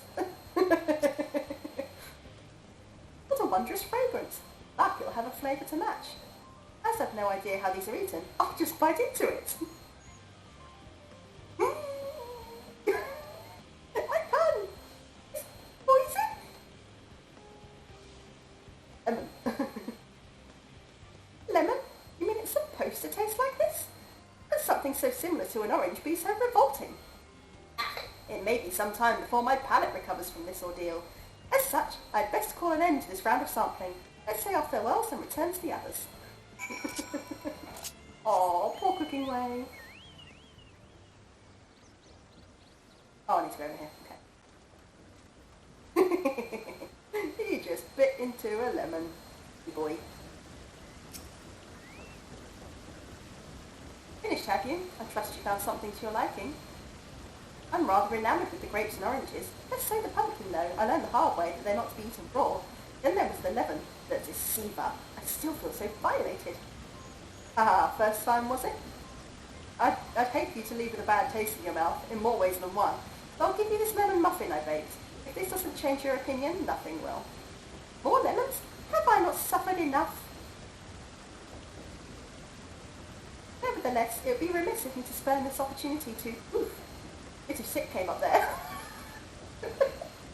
Learn more of your inscrutable ways.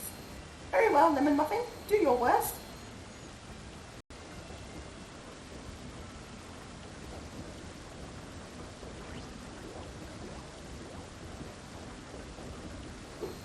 This is delicious.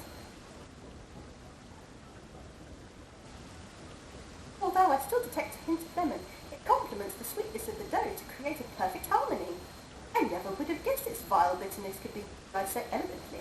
Like a chap, this is simply breathtaking.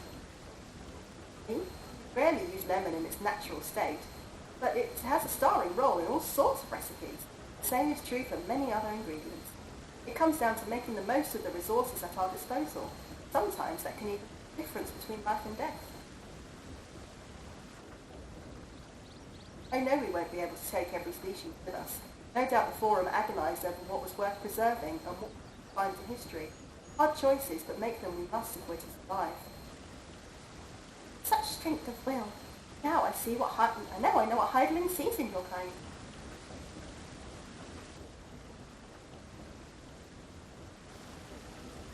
Mankind, the Maporites, we were both born from the accumulated knowledge of the ancients. They learned all there is to learn about the nature of sentient life and the fates of the stars themselves.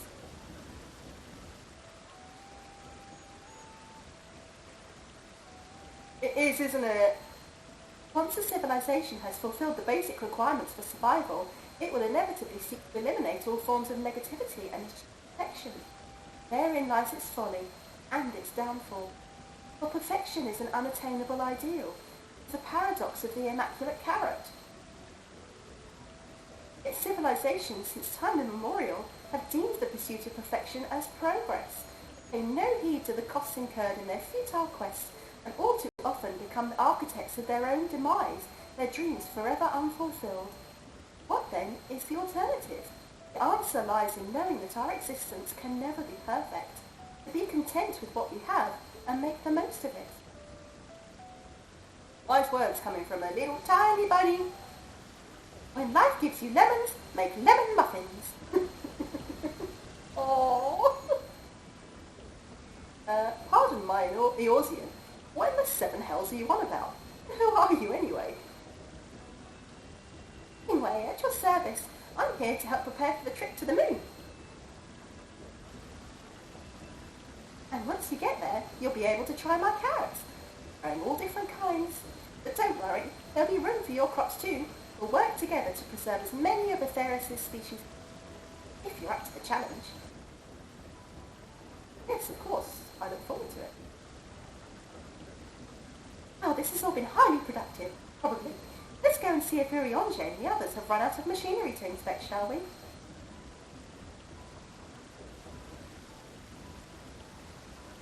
I say this game is cute, Liz, but it actually made me cry real proper tears last night. I actually literally had them rolling down my face.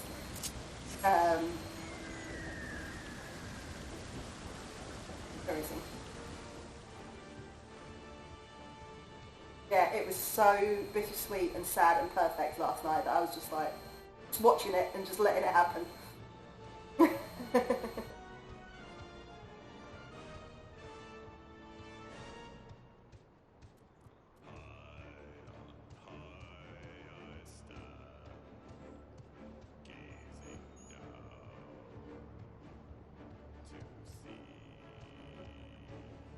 Yeah, I know, right? It was one of those, like, you knew it was coming, but still when it happened, it was just like, oh, why would you do?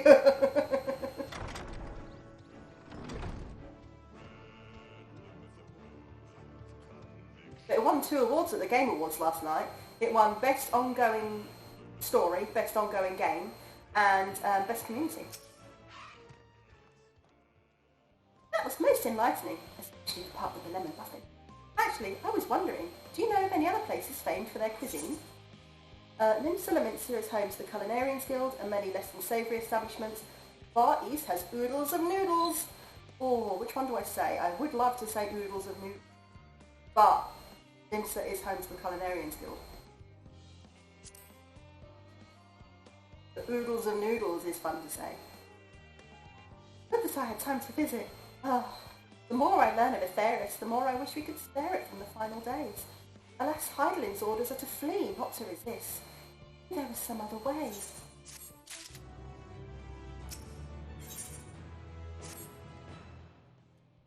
Hilt, I trust thy time at Mariol Agronomics did bear fruit. Is Urionje doing puns?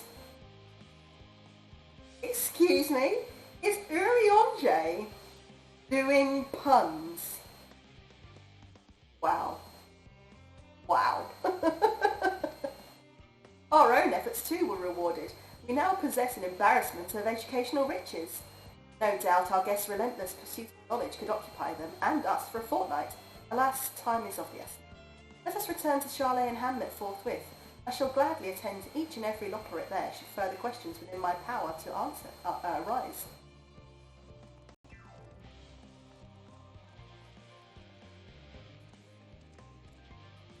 Aww. Aww, growing way.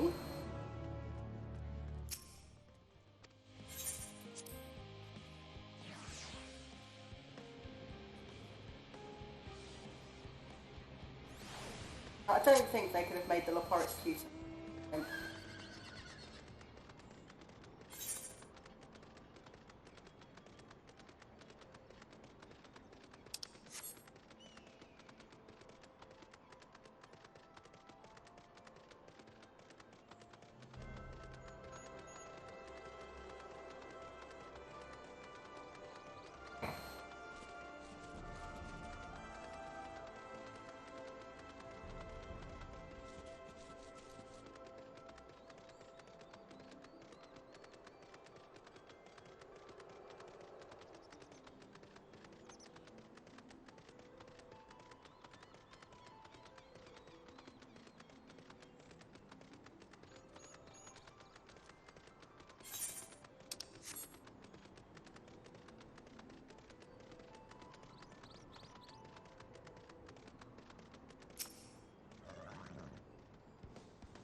Isilde, that was indeed me verbalizing a sigh to express my emotional state.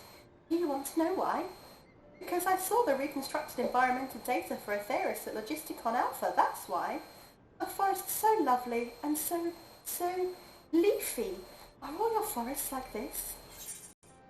That shroud is quite leafy indeed. It's quaint. They're verdant at least. To Dravania sound particularly proud. You should see the forest of the first. One was purple. Don't want to overwhelm him. Oh, Dravania.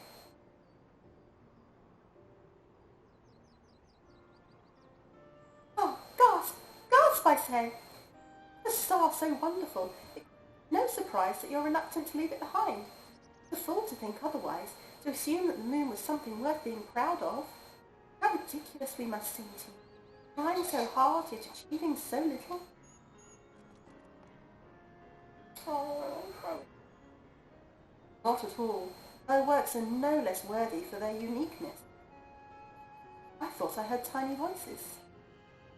Sigrid! Sigrid!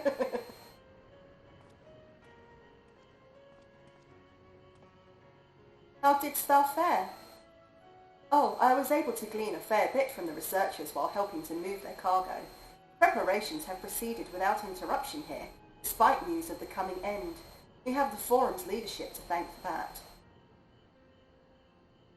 That doesn't mean people aren't worried though, quite the opposite. Knowing disaster could strike at any moment, they hurry to complete their work, equally aware that a single error could be the difference between life and death. You hardly tell them there's no cause for concern.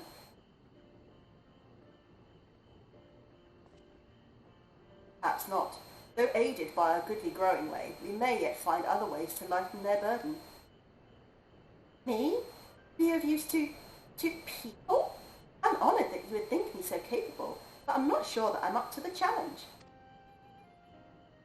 Yes, I believe in it. If you say so, I suppose it can't hurt to try. I passed someone moping in the Western Plaza that looked to be in need of a helping paw. Perhaps you might start with him. I swear, my eyesight is getting worse and worse.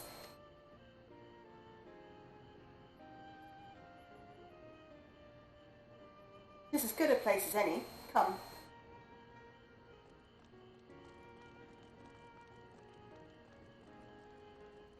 Loporet so much. If they release any kind of Loporet plushes, I am so fucking want one. I want a Loporet. They're so cute.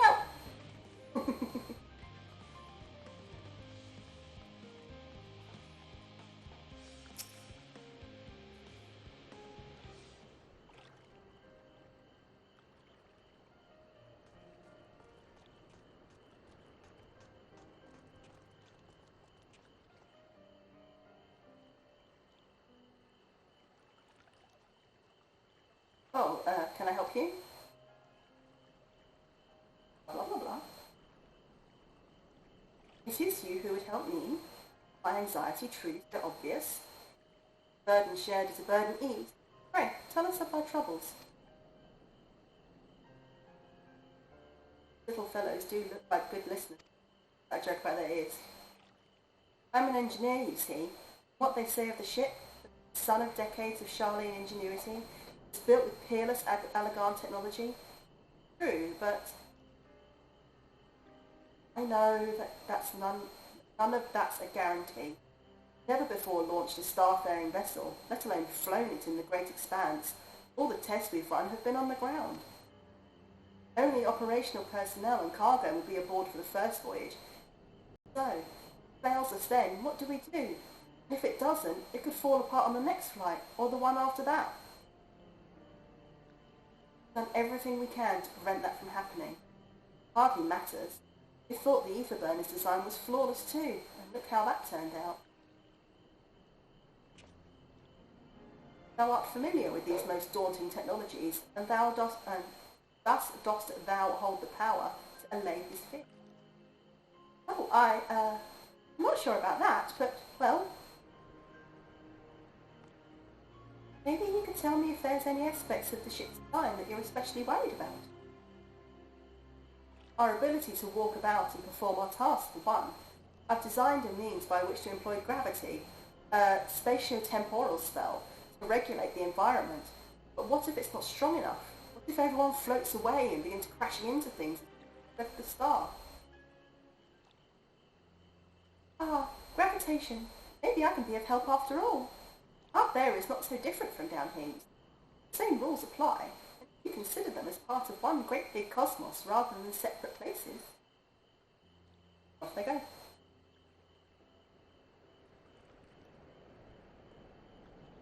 I suspect both parties shall find comfort in the conversation. Yet if Thancred's tale be true, still others would benefit from insights born of experience. Might I prevail upon the Leporics to attend them? An excellent idea, if I do say so myself. There is naught we'd like more than to eat the hearts of the fine people of Etheris and learn more about them while we're at it. Yay! Full glad am I to hear it. Gather thy companions and bring them. Hilt, thou hast a gift for finding souls in need of succour. Pray seek out the distressed and apprehensive. Inform them that help is at hand. I shall await them here, that I might introduce them for it. But I got this. Oh, I do so look forward to that. A place for every Leporic, and every Leporic in their place.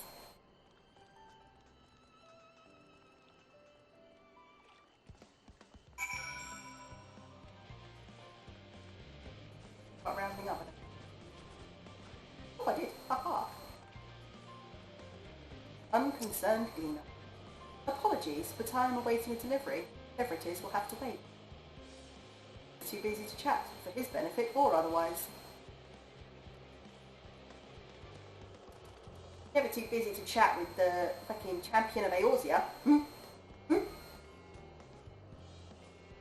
Just let the bitrate catch up a little bit. It's mostly when I'm moving, I've noticed. Which isn't ideal in a fighting game, but...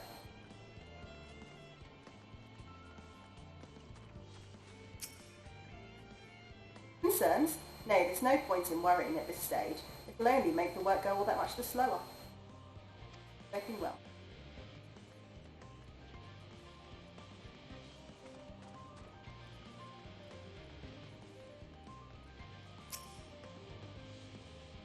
What am I thinking about? Medical facilities on the ship, of course. I designed them with the assistance of our sages and Chirurgeons, but to imagine every illness or injury that one might face in that great expanse is beyond any of us.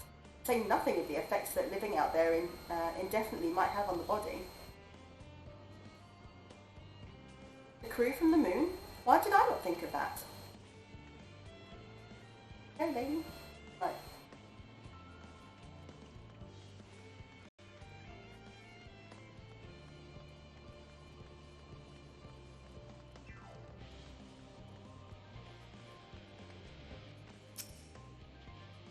Is anything bothering me? Well, I've been loading cargo for bells now, so my back feels like a void since played it as a piano. My feet and knees are drums and cymbals too. Seems fine if you need a break.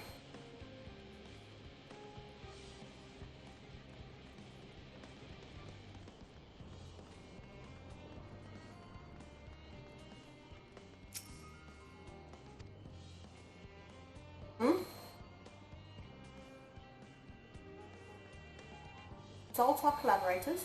I suppose that would be more effective than sitting brooding. I'm attempting to calculate how much cargo we can consolidate into fewer trips even. Should the ether burner make our original estimates unfeasible? There are simply too many variables. I feel as if my brow will turn inside out. Perhaps our lunar associates will have more insight into how much weight constitutes too much weight for our purposes. They're letting me know.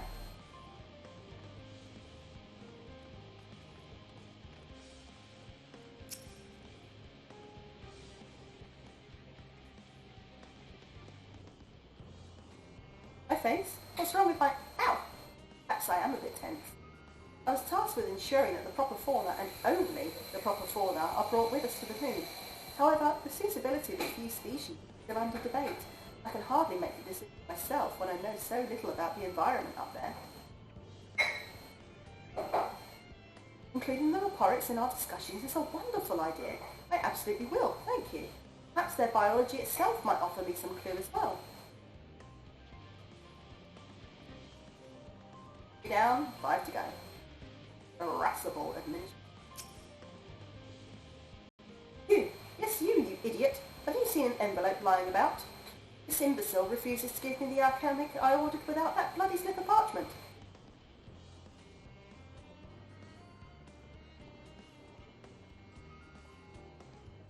You get more flies with honey and vinegar. Unless your friends have a spell to make me remember where I dropped my damn envelope, I doubt there'd be more help than you. And you've wasted enough of my time already. It's unfortunate for all involved to inflict this man against the Leporics. Yeah. You are an asshole.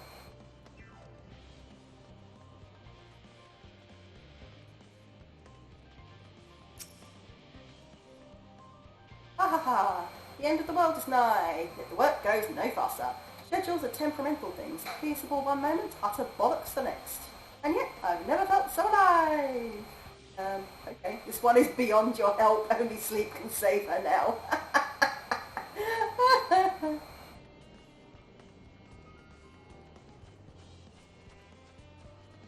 I know that feeling, being so tired but wired that you're bouncing around like a nutter.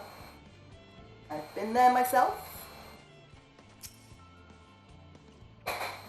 56 bunches of weeds in the ground, 56 bunches of weeds, Rick run out to the mound, 55 bunches of weeds in the... I'm not neglecting my duties, I swear. I was in need of a little break, you see, but then I found myself unable to relax at all, so I went on a walk, and then I noticed these weeds and... pleasant conversation partners, and oh so fuzzy? Goodness me, that does sound like a much better way to relax. They're all a little bit stressed out. They're all going a little bit cuckoo.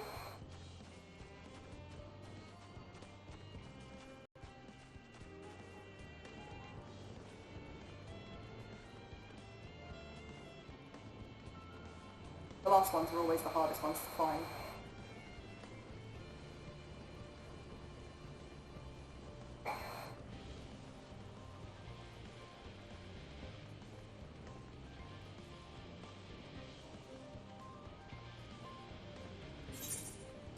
Like it in that. I can't get in that door.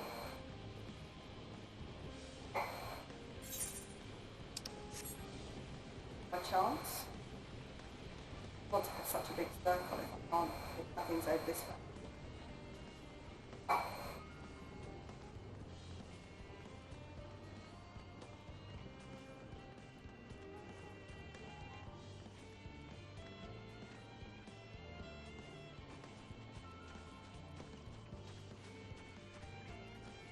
Enjoy your lurk, Pune. Thank you for being here.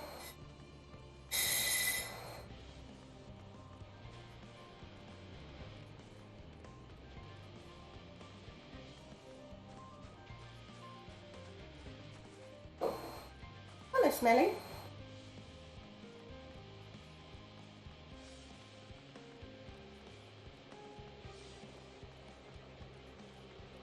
What are you doing? What are you doing? You want to cuddle? Is that what all the jumping about is around?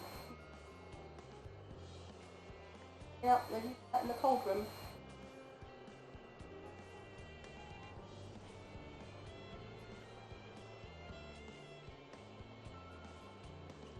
We still kill this little bubble.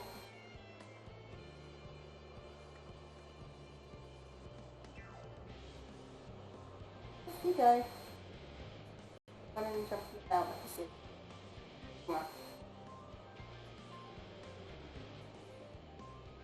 Ginger's over there behaving himself. She's jumping about like a silly.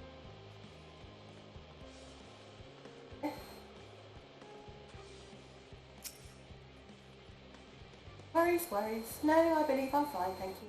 I've been confining in my colleagues and it's helped a lot. I can't recommend it enough.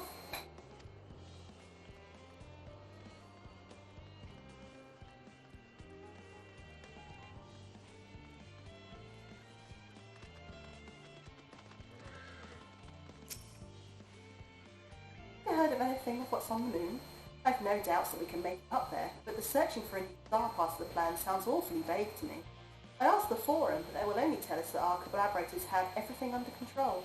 Forgive me, but I don't feel particularly safe wandering through the sea of stars on God knows what, made by God's no good.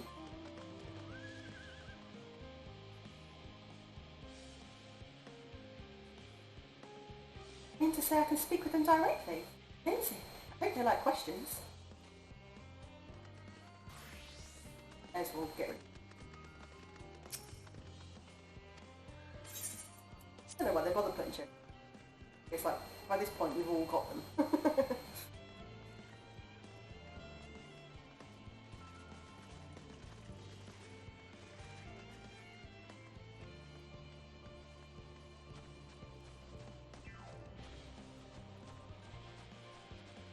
Where are you, my last couple of...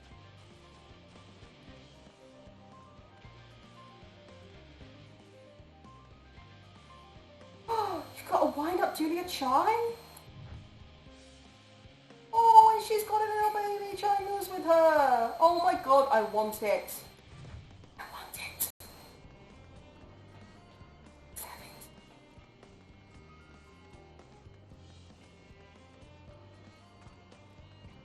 I hope you're going to Google how to get that in a minute.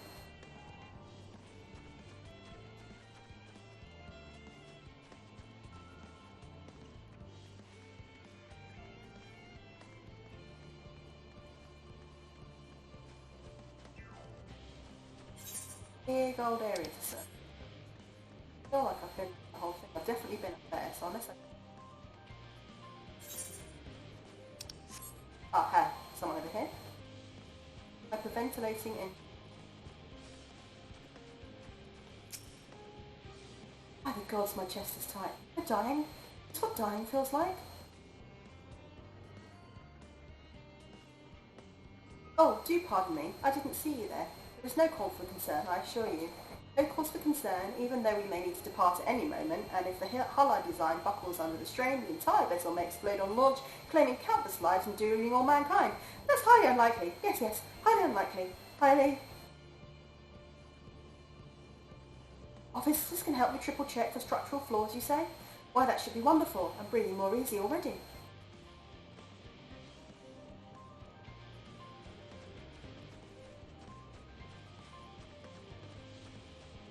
I think the others are all going to be in weird locations around the backs of things.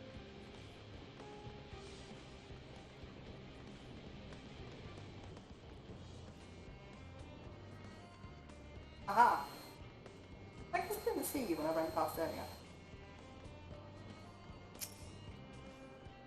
Bastard assistants, where have they gone off to at a time like this? Beg pardon, but I have not the time for idle chit-chat. I need to reconfirm that ether levels are consistent throughout the vessel's machinery. It seems I shall have to do so single-handedly.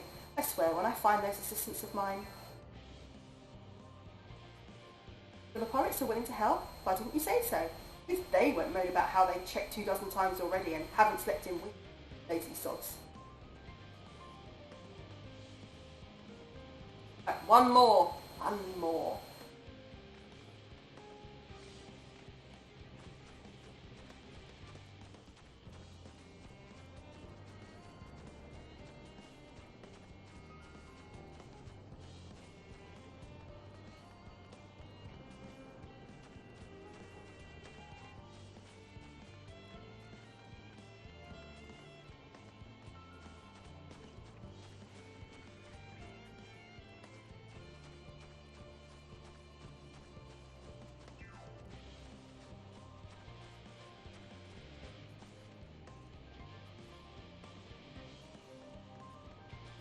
Aha, found you.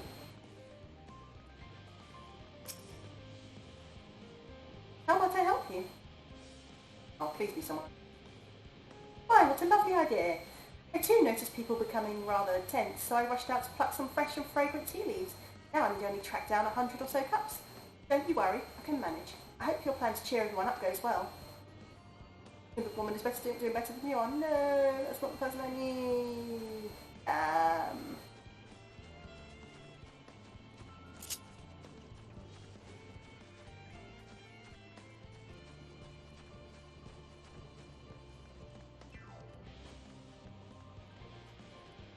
I have a feeling some of these have popped up after I've spoken to other people, but that could just be a bit dumb in the brain hole.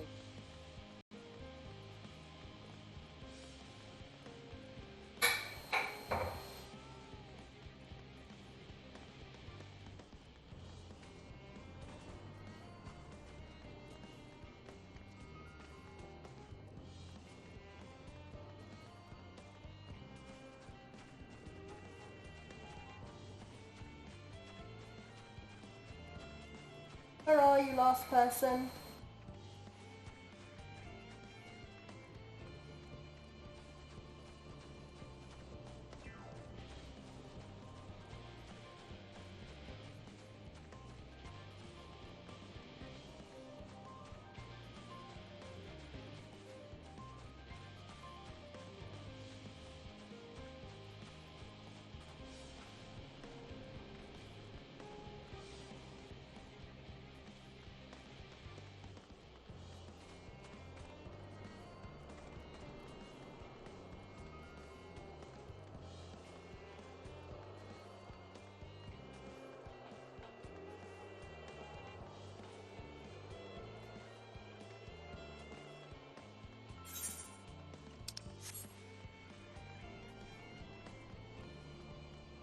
Guys, heal with me. Got anyone?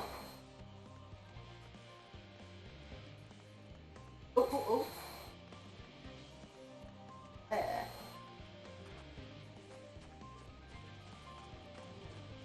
Honey! Aha! Just leave me to my misery. The forum can appoint someone else. I apologise. I simply don't know what to do. How am I supposed to pilot the Ark if I'm already falling apart under the pressure? No starship pilot I might speak with? Really? Well then, there's no time to waste. They can help me prepare for this monumental task. Ah, got more. Whoop, whoop, whoop.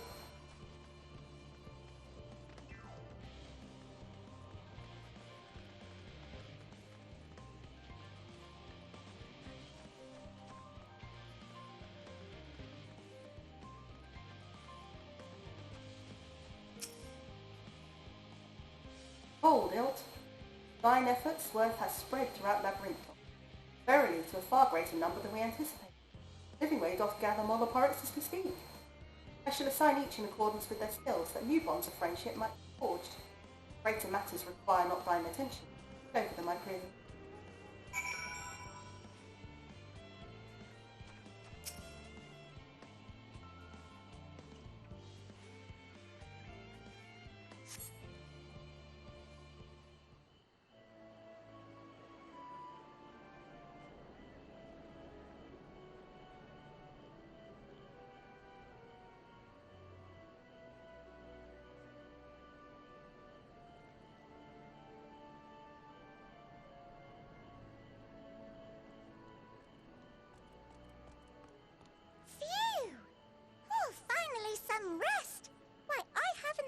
so much in, well, in forever. Lively, isn't it? The town is abuzz. Everyone eager to meet with our friends from the moon.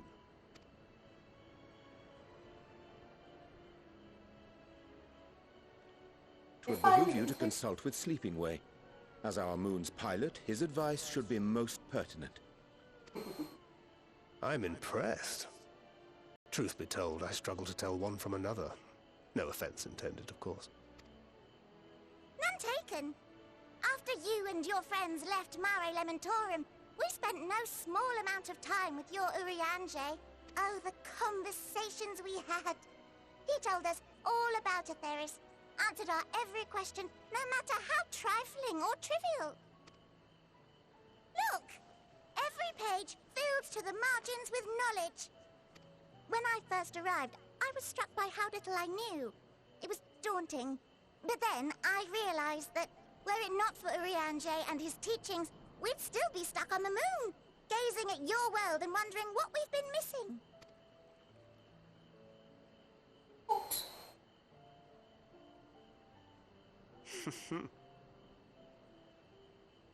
What would they think if they could see Urianger now? I dare say they'd be more than a bit surprised. And impressed, no doubt. Master Louisoix, Minfilia, Papalimo, and not to forget...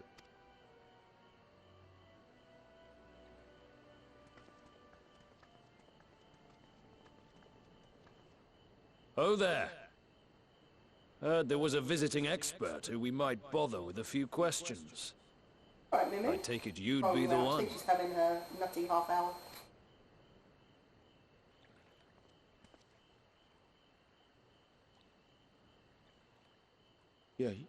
Yes, I am.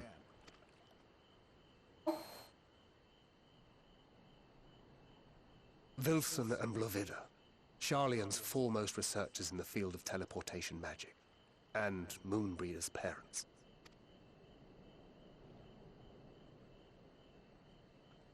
It hath been some time. 'Tis good to see you in good health. Likewise, old friend. Blovida and I were most honored to answer the call. Never expected this reunion, though, did we, dear?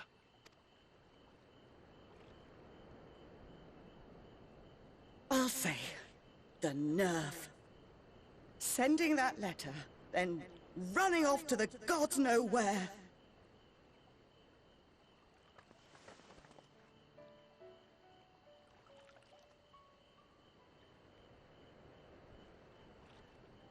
Do you have any idea how worried we were? I'm sorry. 'Twas remiss of me not to deliver the news in person. No, more than that. 'Twas I who... Our daughter was disillusioned after Master Louisoix left her behind. The day the Scions called upon her was the happiest I'd seen her in years. She made her every choice of her own free will. No one could have ever forced her to do otherwise. Don't blame yourself for her death. Celebrate her life. You know that's what she'd want. If there is one thing we resent you for, it was that we could not be there to mourn her with you. Reading the words you penned in that shaky hand, we must have cried as much for you as we did for her.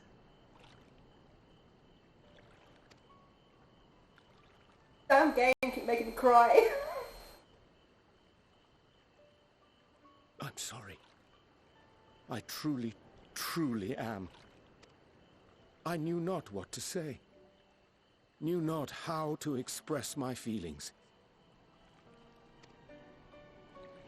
The poems and platitudes of wiser men, musings on sadness and loss, studied and memorized, and meaningless in the moment. Silly boy. We are all powerless before such grief. Even now, try as I might, the words escape me. But in our hearts, we know. We always know.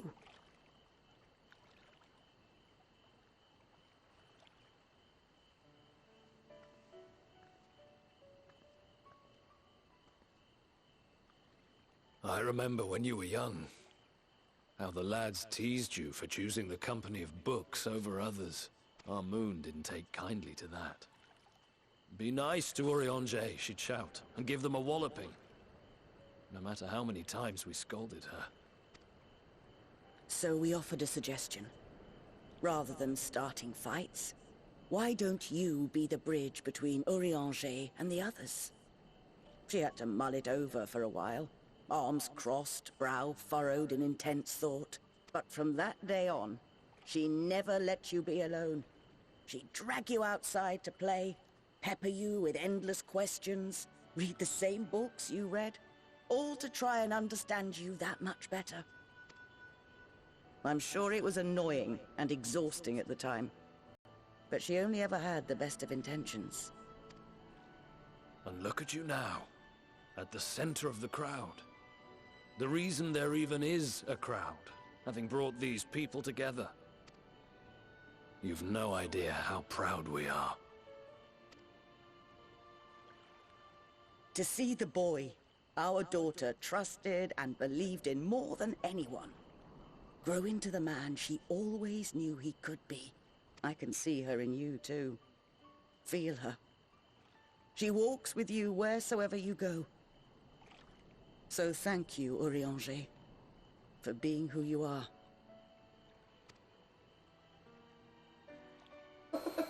Damn you, game.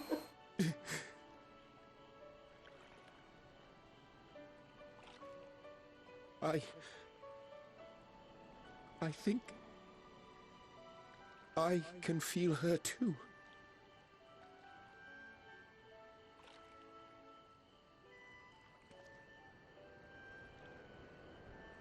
The truth of her life. Not sorrow, but hope and love.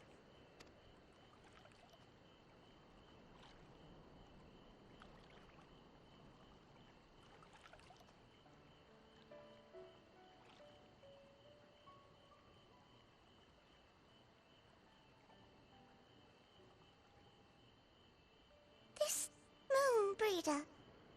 She was important to him, wasn't she? You could ask the man himself. Oh, no. But watching this exchange reminds me how much I've yet to learn about your world. And its people. You can live here your entire life and hardly learn a thing. And that's why it's too soon for this to end.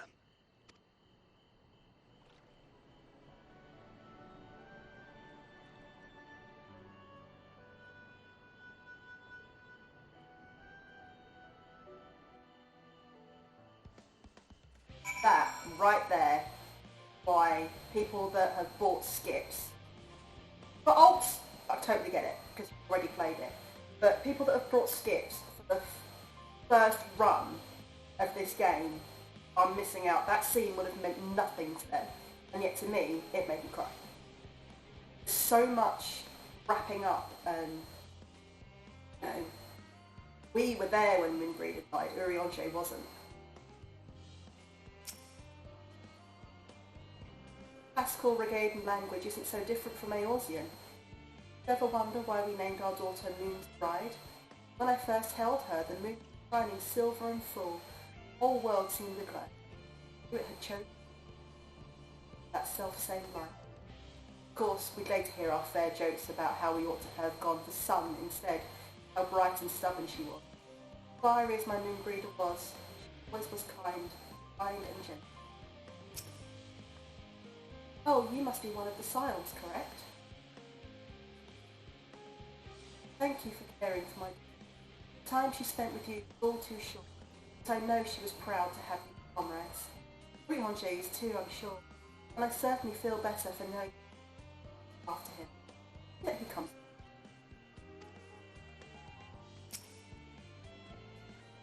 Poor Ilt, sure that I am. All glad to see them too after so long. Glad still that it was in your company. Difficult as it was to accept their kindness, far harder had a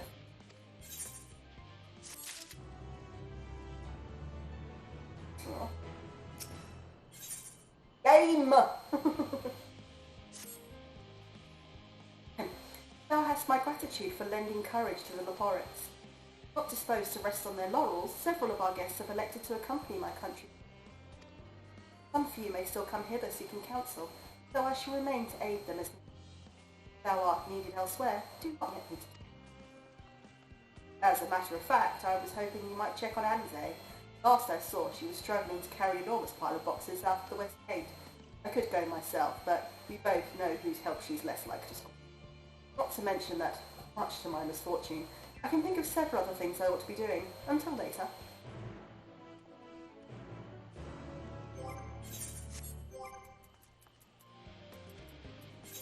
Oh, this game.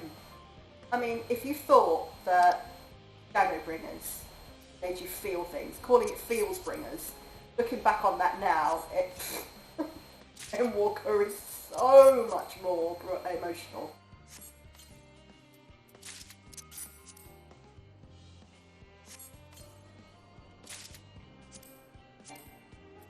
Oh, instant armory chest. Yeah. Why they couldn't have expanded the armory chest more, I don't know.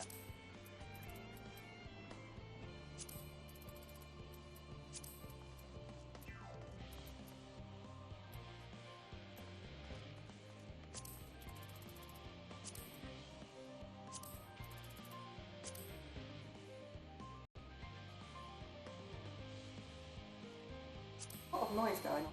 But I hope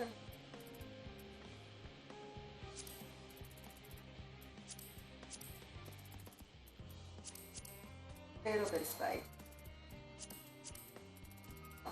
And I'll worry about putting out my inventory.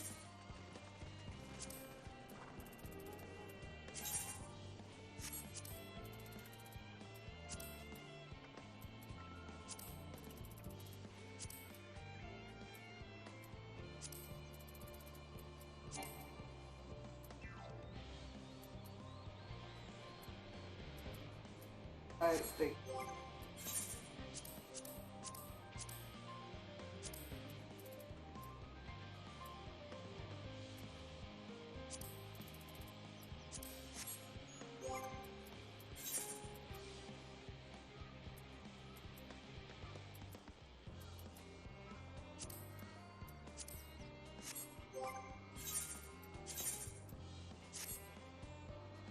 Oh, that's kind of... I like that top.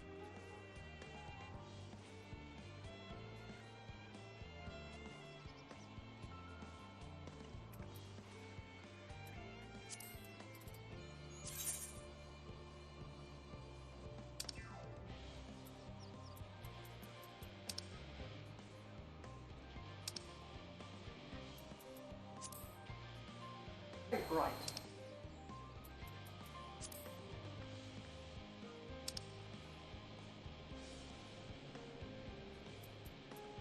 That royal blue?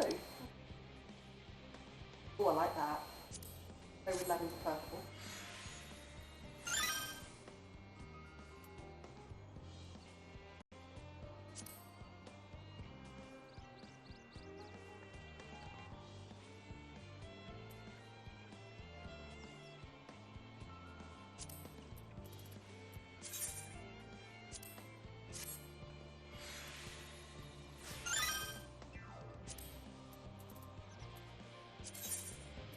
How the...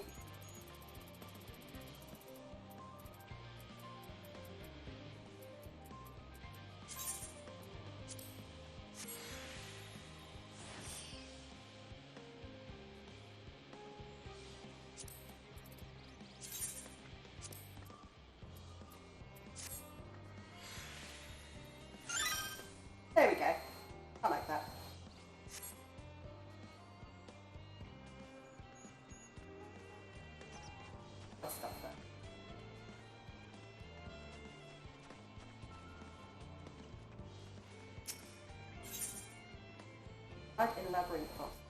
Little Fred is awfully worried about something. Oh, what am I to do? Ah, you're that adventurer who helped out the students of Valdesion, aren't you? I suppose it matters not to you, but my son seems to have run away. What early research is this then? Oh yes, simply put, my wife and I work at Aporia, and she happened to conceive while we were living here in Charlie and Hamlet. I assure you we had many sleepless nights wondering if we should quit our jobs and leave Labyrinth, or entrust the child to a friend of ours who dwells somewhere more suitable. Ultimately, we decided to continue our work whilst raising the child here. After all, our research is focused on the very future that our offspring will inherit.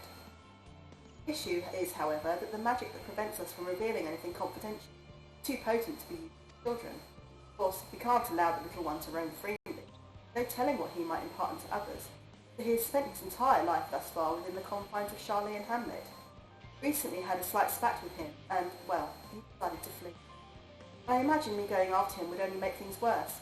Could I ask you to talk to him instead? I'm sure he'd be much more willing to listen to anyone other than his...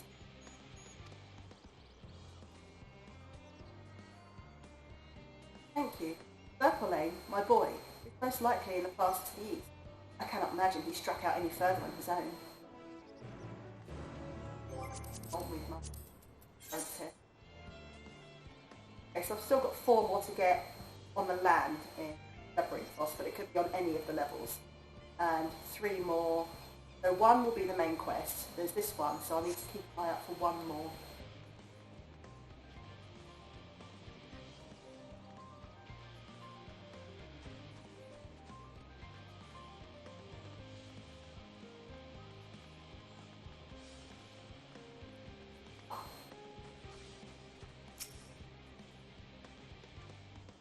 What? Who are you?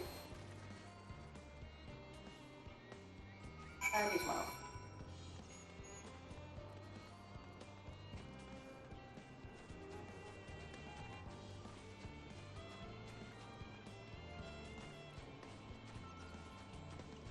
Oh, there's one there.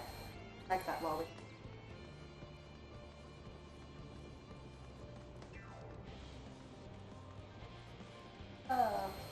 Oh, it's not Aaronville.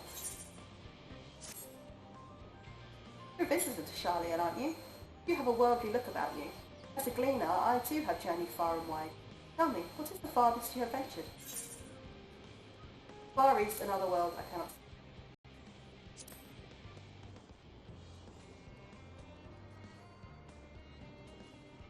see. To be in jest. Look on your face tells me you're serious. Aye, you should do nicely. You see, I need a far more experienced traveller to say a prayer for me before I leave for Girabania. If you would do me the honour, the reactor operator by the towers to the south should have a lantern crystal prepared for the purpose. Love that the Vieira boys are so much shorter. Look, teeny he is, and she's the shortest Vieira female can be.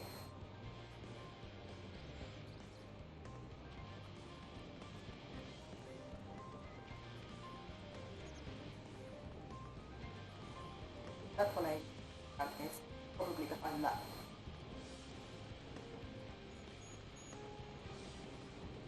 It's not behind.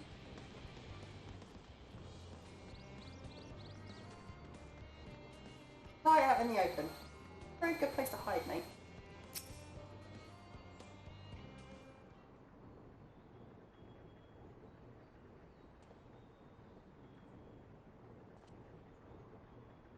I'm not going to go home so easily. You probably won't believe me either, but I've noticed that not all is right in Labyrinth.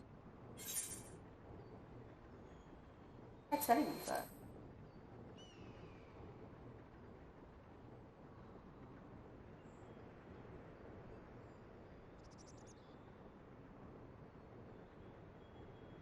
Fine, I shall tell you what I've seen. The colour of the artificial light here changed recently.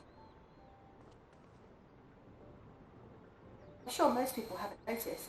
When you spent your whole life here, the difference is like night and day. Even so, no one will take me seriously when I bring it up. All because of my age. Big fight with father about it. My Brentos is in danger. Who knows what would happen if the artificial sun broke? That's why I can't go home just yet. I need to get to the bottom of this first. So, I'm scared to venture outside on my own. They say there's countless monsters out there. I should come with. I could pay you. It's not much, but I do get pocket money from my parents.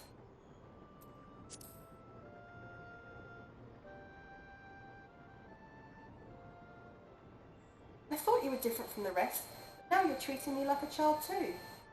Proper deal, all right? You've got to take my money to make it binding. Settled.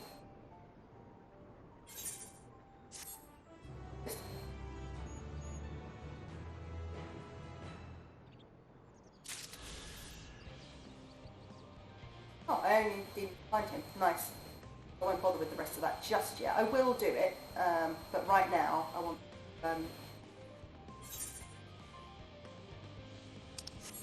to focus on bits of the story and get right around Labyrinth possibly.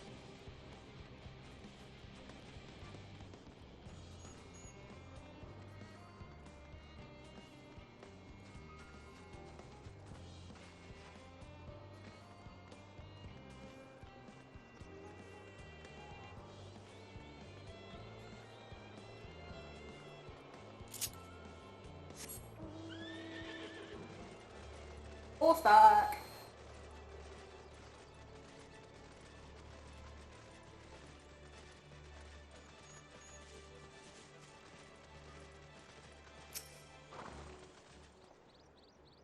Are you here for the crystal?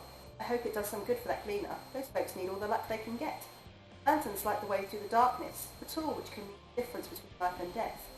Synonymous with safe passage, and as such has become custom in recent days to imbue the side with the prayers of a more traveller. Then that traveller is you. Simply face the crystal and pray for the safety of the traveller to be. My fellow traveller slash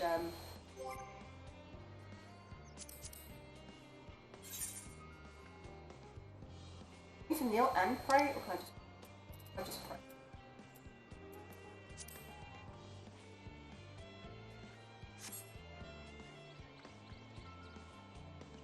A colleague recently told me about the power of Akasha, a concept taught in Rads at Han, and how it reacts to strong emotion. I wonder if this method of praying to a crystal is a manifestation of that power.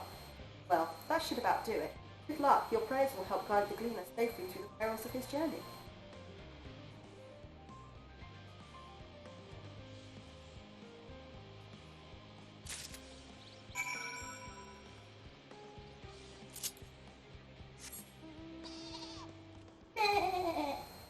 Bouncing around on a sheep. Bouncing around on a sheep.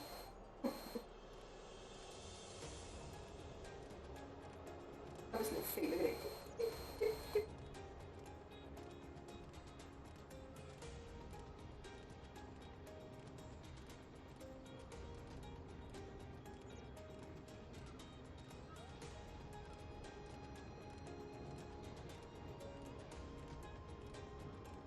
Probably my favourite one. Have a lantern crystal for me.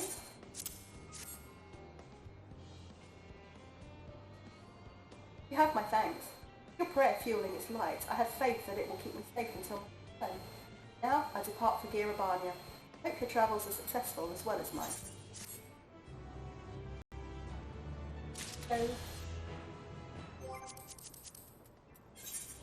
So, yep, I've only got one left, which means that's probably going to be the MSQ. And then I need to find 4. 117 yards to the north.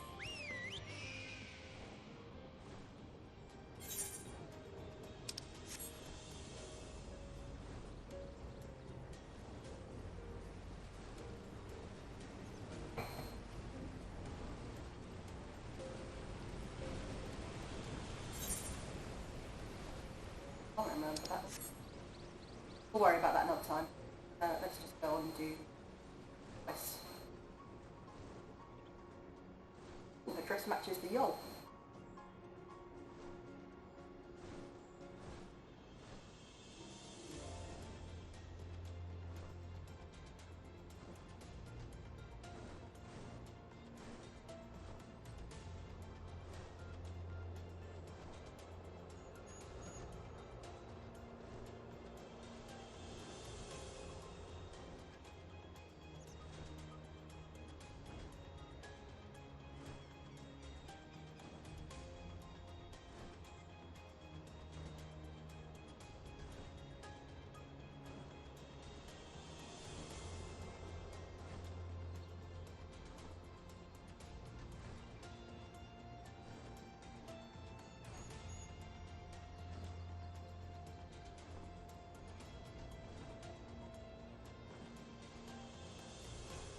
Amazing!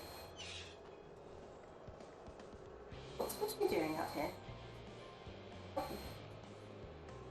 No, I don't mind if you help with the boxes, but it's far from the most exciting of tasks. Are you sure? Well, I appreciate it.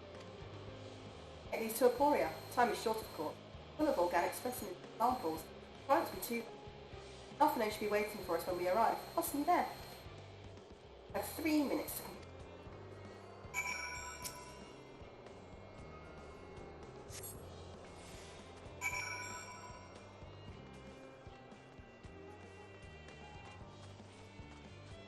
Transport.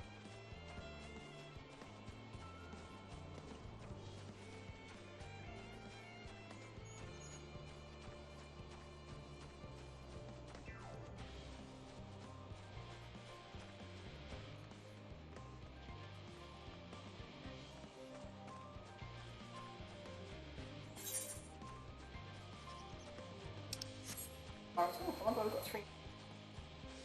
Oh.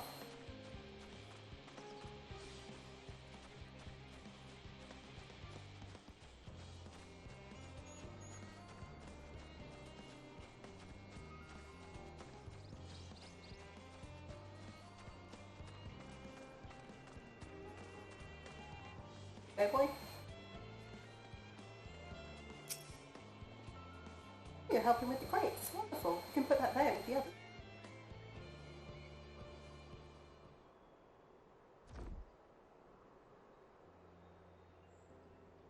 Have my gratitude, but how did you come to be involved in this? Thancred asked me to help. Then I suppose I have Thancred to thank as well. You're wondering why we were tasked with bringing boxes to Aporia to begin with. So was I. Turns out this is a base of operations of those with final say as to what is included in the manifest can be found here. Rather included.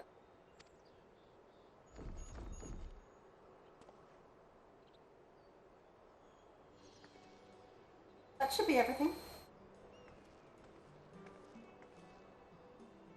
Carried all of that at once. You're trying to injure yourself. Oh hush, they're nicer than they look. Not everyone has your delicate arms. I suppose we should let someone know that we've finished. Leopoldin is in the courtyard. We can report to him. Why don't you come along? You should get credit for your assistance at least. Considering where we are, we might even learn something interesting.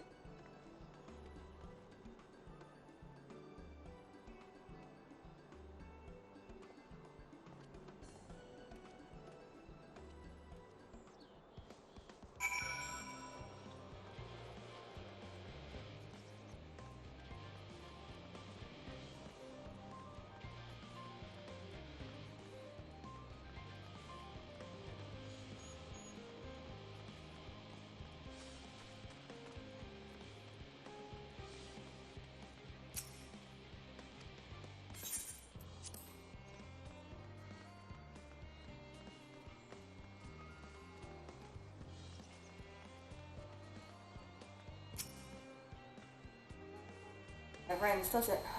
What can I do for you? Brought samples from Charlie and Hamlet, series 110. The crates are by the entrance. Ah, thank you. I'd expected one of my colleagues, but we're dreadfully short. A moment. You're Fortuna's children, are you not? Alphinaud and Alizé at the service. Well acquainted with father, I take it. Quite. I've been friends with your parents since our days at the studio. I remember when you were yay-high waddling hither and thither. Really, it's been quite some time since we've met. It's good to see you again, wielding your father's newlets, no less. You knew our parents when they were young? What were they like? I spare no detail.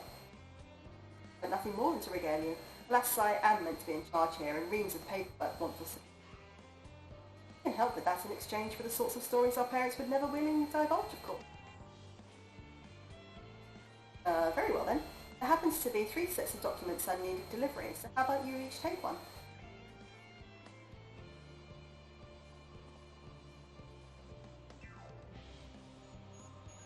Wait right there.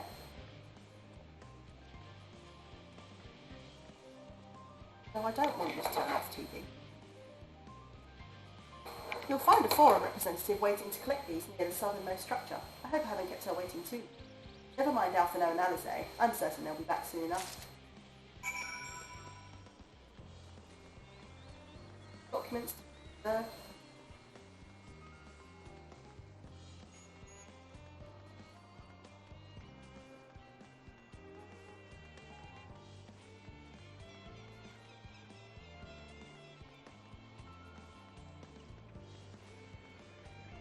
downstairs.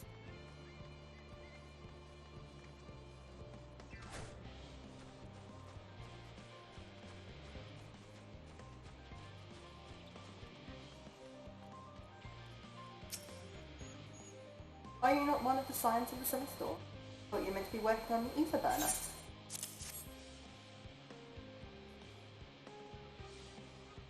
Colin's paperwork. I was beginning to worry he had misplaced his quill.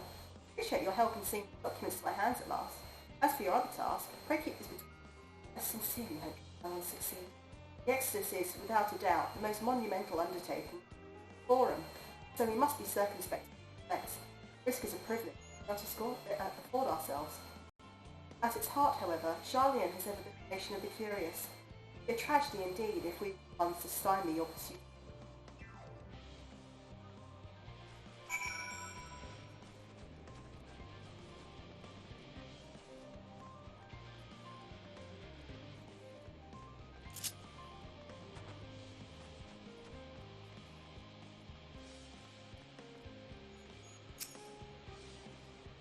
Quick and efficient. I dare say you've a talent for this one. Print paper is only to be delivered elsewhere in the facility, so selling any moment.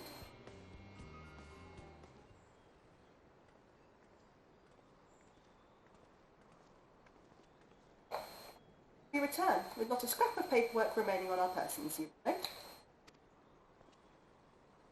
Both have my thanks, and my apologies on sending you for an errand far below your ambitions. Why, even as a babe you struggled out of your swaddling clothes, and... That's quite enough of that, thank you. It was compromising stories of our parents that we asked to hear, to reiterate.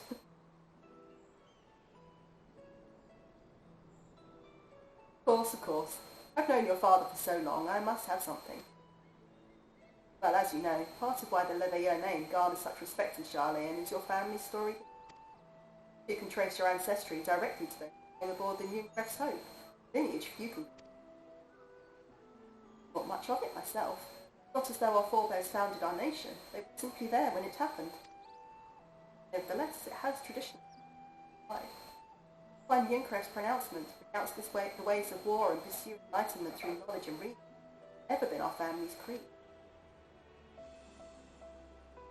Until your grandfather's time, aye. Archon Louis Soir looked not to Ffxiv's words.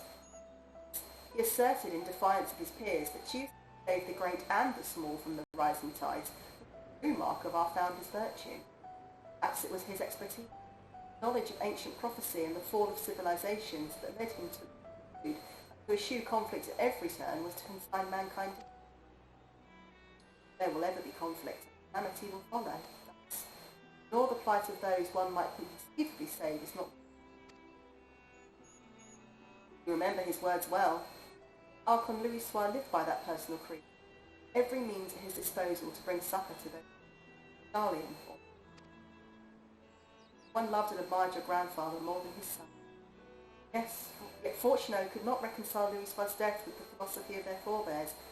His philosophy in which he believed so fervently made a pariah of his father. Fortunato agonised over this contradiction for much of his life.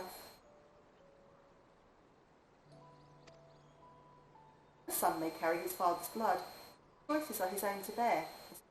Thus, God knows Fortunato's a cranky old goat, but I'm sure you butt heads often enough. Yet even so, you must know that you're constantly in his thoughts, every moment of every day, and that is not an exaggeration in the slightest. You should have seen him when you were born. Barely recognisable he was. The kind of dumbfounded grin I've not seen since he first took a fancy to your mother. He was practically skipping when he told me the news. Take my word for it, he loves you to an embarrassing degree. But he is also frustratingly single-minded. Once he's decided that a given action is for the best, stay the course, no matter who or what opponent. Profoundly annoying habit, the other end of it, as I'm sure you...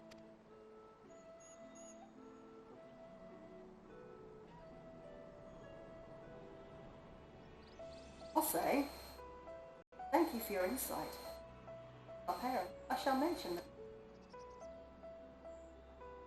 Try not to get me into too much trouble now. I need the forum on my side. Speaking of which, I ought to be getting back to work. I have to make sure those specimens you brought make it to their proper places. Cranky old goat will have my hide. We'll speak again later.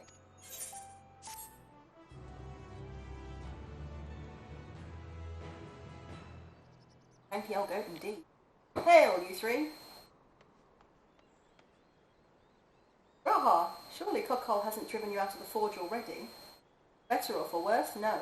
However, he has set me a task that requires more than my single pair of hands, and here you are. I could use at least one of you, but I won't object to more.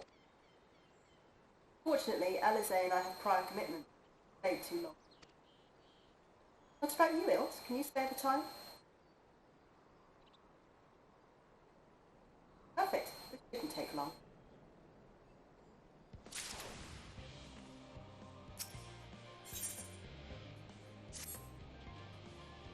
In the event that our, and I quote, promised heap of adamantite falls right out of the bloody sky and into my lap, Master Cockhole wishes to be ready to put the proverbial hammer to anvil at a moment's notice. To fabricate these parts, however, he needs the flame in Cockhole's forge to burn hotter, simply to increase the amount of ether funneled into his.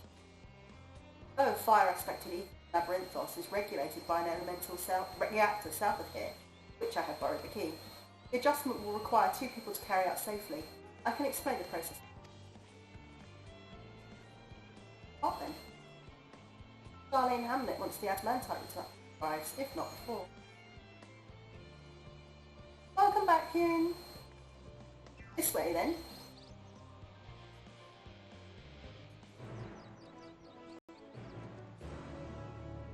Have good luck.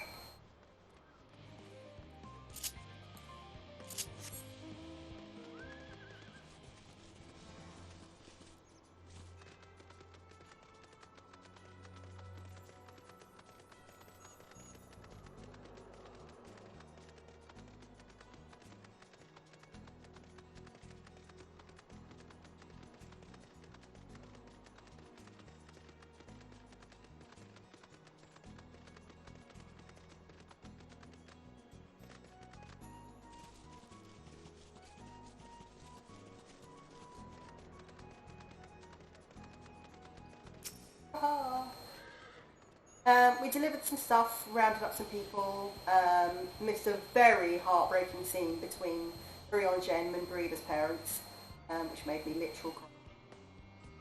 Now we're helping out Kraha. The reactor is housed within this facility. I'll be the one to go inside and adjust the fire ether output. When I do, a rather large amount of water aspect of ether vent at the top. I expect this to attract at least a few elementals, who would both rather not be drawn into the reactor itself, trust me. Can I ask that you put down any that draw too near? They'll pose you too little trouble, I'm sure. Right here, if you would.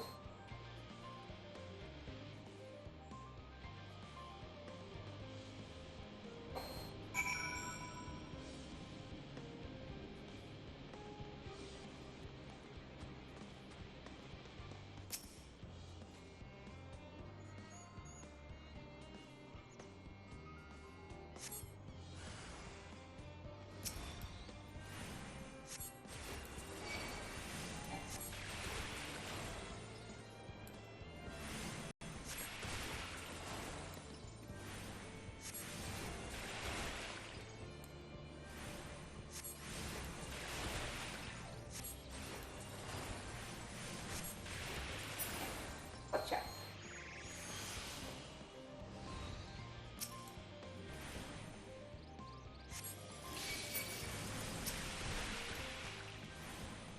Oh, I absolutely love that little dually. Shy.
everything go smoothly out here?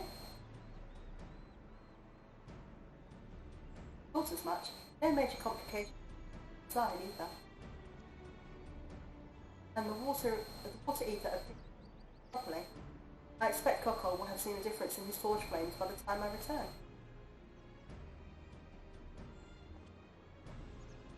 If I have you, there was another matter I thought to discuss with you. Nothing terribly important, merely something I think is... Part of this I shared with everyone, yet, and only you, have been noticed. Established, find adamantite, product of Alag, the Empire's twilight years. Material which saw much use as part of the Allagan's efforts to extend beyond the bounds of this world, Dalamud, of course, most prominent. Of those who would push further, expand Alag's empire to encompass the heavens and the stars above, perhaps the greatest was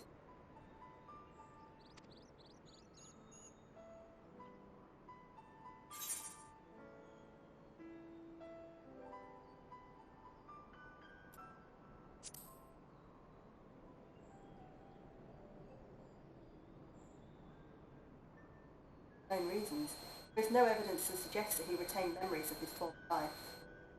He only joined the Ascians once the Empire was all but done. If not his memory, though, what drove him to pursue the idea was further?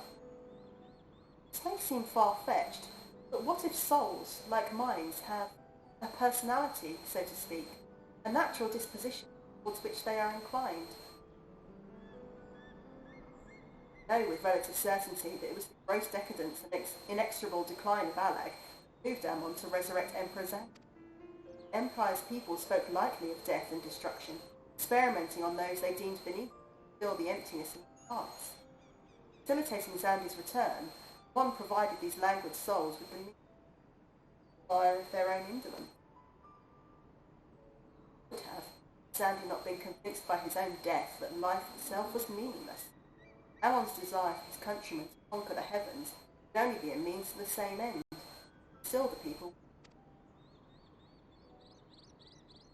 like Hermes before him, Ron was appalled by how those around him lived. Never bring himself to believe that lives were devoid of meaning. Both of them sought that meaning, that hope in the stars. Anyway. Ultimately, the consequence of their actions which matter, their motives are of no moment. Those stars on wings of adamantite travel to the ends of creation and beyond, promise of hope everlasting. That much I do. Not enough musing for now. Why don't we see how Cockle is getting on?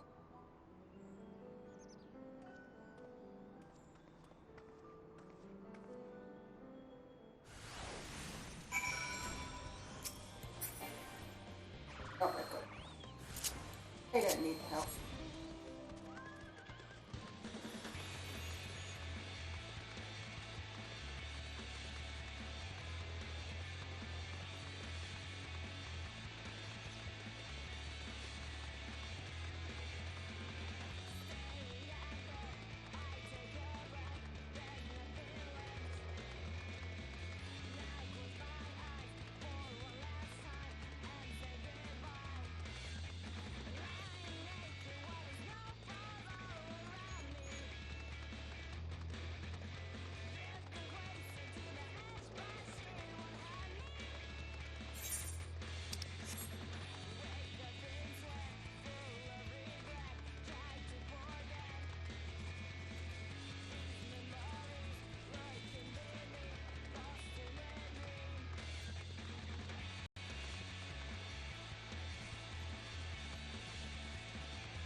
Ooh, I can feel those flames are blazing from here.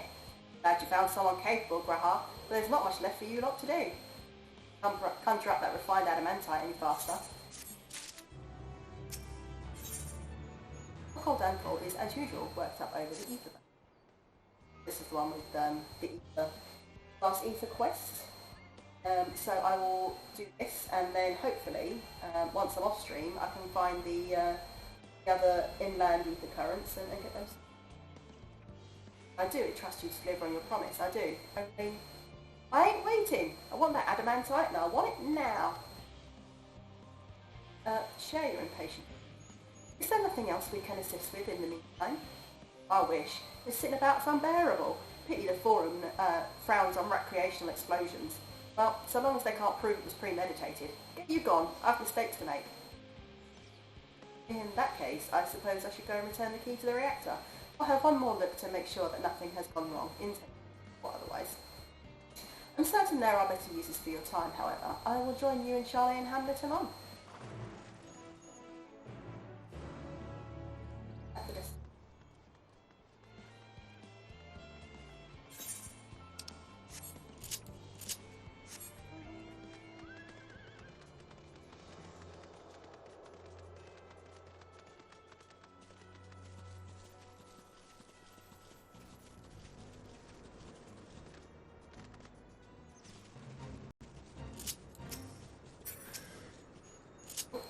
Have time. Okay, there we go. Oh, I got a gems.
One more, and down.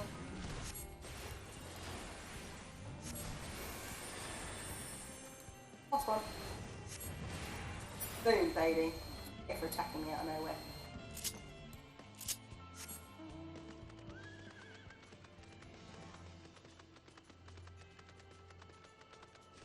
That is what you get for it.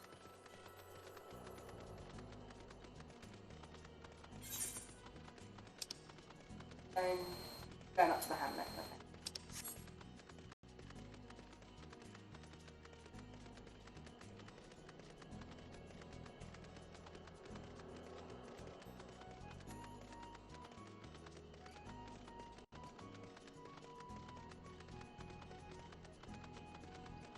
Wait for a second.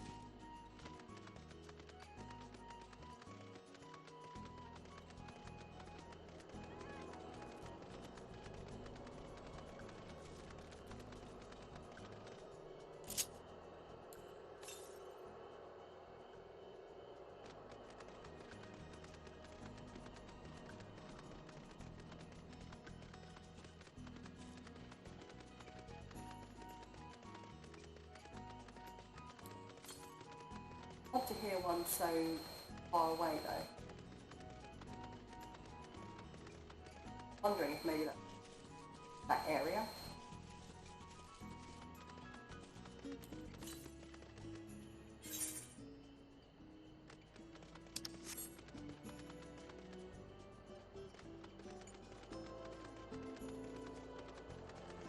Knock that one down off the list.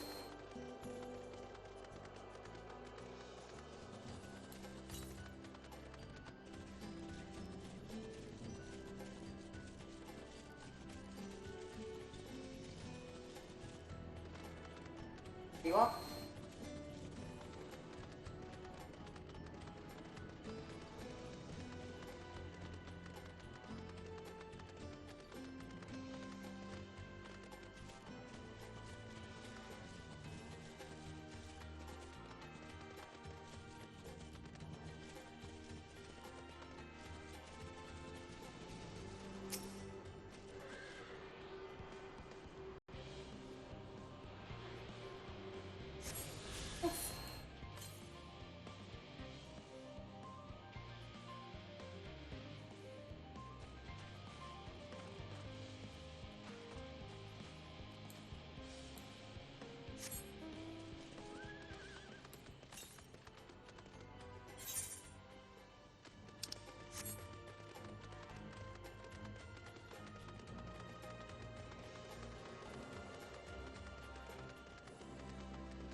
Puns.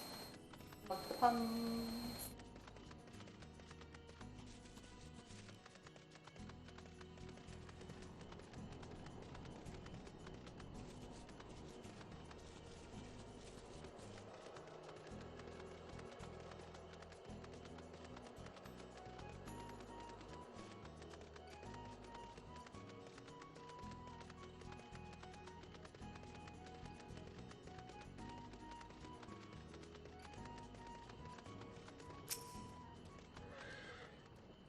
Right here, your companions are bound to turn up soon.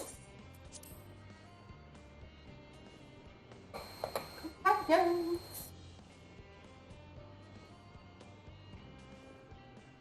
Hopefully you get another nice juicy cutscene.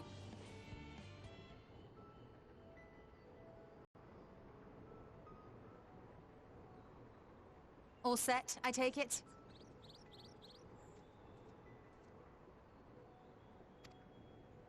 We finished what we could. Delivered supplies, tracked down escaped animals. Trivial tasks as they may be.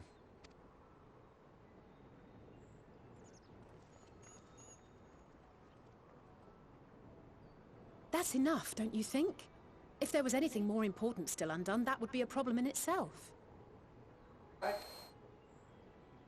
The vessel is essentially ready for departure.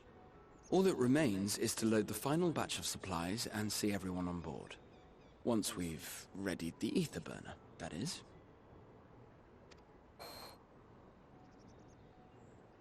Ah, had a feeling we might find you all here. Our consultations with the Loperates, too, have run their course. Pleased I am to say that our researchers' concerns have for the most part been allayed, though some insist on making adjustments to the very end. For their part, Livingway and her peers have graciously offered to stay and keep the people company, lest any lingering queries go unanswered. All that remains is to wait for the refined adamantite. Alphino, are you there? It's me, Cryo. Your special delivery has arrived. Round up everyone and come to the harbor at once. Speak of the devil. Let us go at once.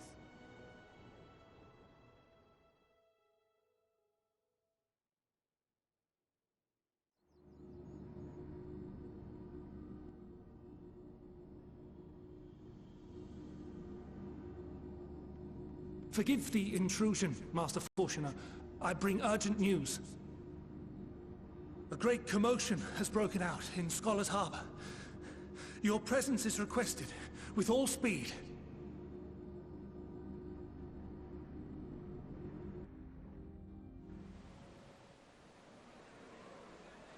Now, where might this delivery be?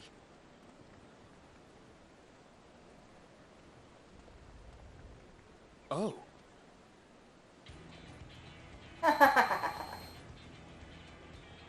The big old delivery.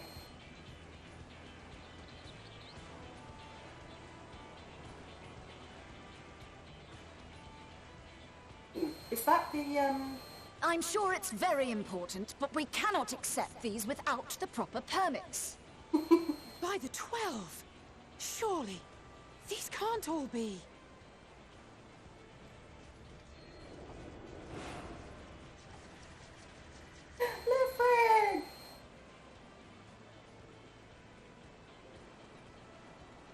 Bleeding hellfire! They're bringing them by sea and by air. All these folks in these crates.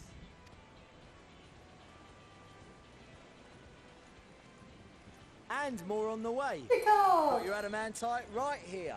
A bigger haul than any of these sorry bastards brought, and that's no lie. Yes, because you were charged with seeing the shipments from Gridania and Uldar here, along with your own. Give credit where credit is due. Sounds like the sorry whinging of a sore loser. An hypocrite to boot. Ain't no way a scrawny whelp like you took a dozen steps inside a Dalamud shard. I'll have you know, I went all the way to the entrance. Furthermore, 'twas my contacts that enabled us to enlist the cooperation of the Sky Pirates. Left you outside so you wouldn't get anyone killed, did they? Well then, credit where credit's due, you did a right fine job sitting on your ass. Take that back. Make me. I will not stoop to your level.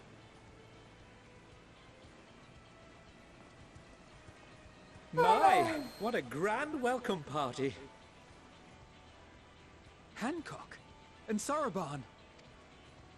We come bearing relics both sacred and Allegan, as well as a few other gifts that may be of help, to be presented with best wishes from the Eastern Alliance. I myself have come with a sacred relic of the Kojin. Upon learning of your need, Bunchin bade me deliver it on behalf of the Blue with all haste. Oh, friend. Fearing I could not swim here with the necessary speed, however, I thought to beg our Confederate allies for aid. To my delight, Hancock was already preparing for departure at the self-same port, and had space for additional cargo.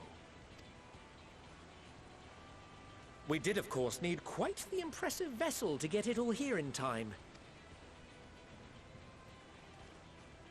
Fortunately, our majestic associates have been more than helpful.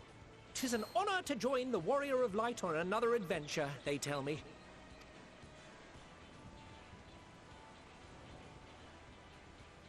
That is all wonderful to hear, but what of the extraordinary cost? I shudder to think of the ransom we must pay for such a bounty. Fret not for your coin purse, young Alphino. Lord Lolorito looks ever towards the profits of the future, and thus the East Aldenar Trading Company went to some lengths to reduce the financial liability. And since the Scions funded the entire venture, not a gill need be rendered up in compensation. Everything is already yours. We funded the venture? When? Don't let the name fool you. This coin keeper knows a thing or two about spending.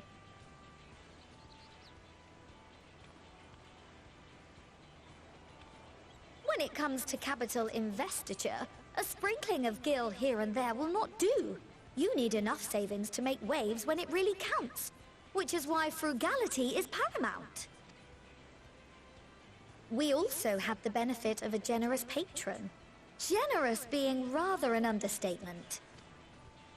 She has supported us from the shadows since the very founding of the Scions. We even had coffers to fill. Mother! Chameleons. Your wife. I remain, of course, an entirely neutral party. I simply thought our family's coffers were needlessly full. We can hardly take them with us on your teeny-tiny toy boat, now can we? And 'twould be a shame to leave all that hard-earned wealth unspent. Waste not.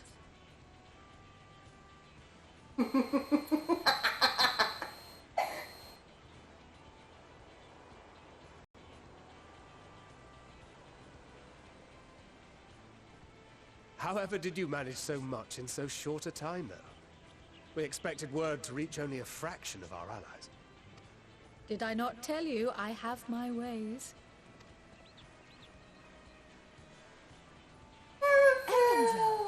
You were involved too. I love him.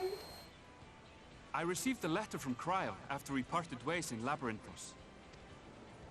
She explained what the Scions were trying to accomplish, and why you might soon require the services of the Cleaners, spread across the world as we are. I pray you do not interpret this as a betrayal of Charlier. I accept that the Forum's aim in pushing us to our limits was to preserve what knowledge we have, and I bear you no ill will for it. Yet, in collecting that knowledge, what I came to appreciate most about our star is that there remains so much we do not know. That is why I chose to help the Scions, to combat the obliteration of those countless undiscovered wonders. I held no illusions that they would be less demanding taskmasters. Though, rest assured, if I had, I would have been sorely disappointed.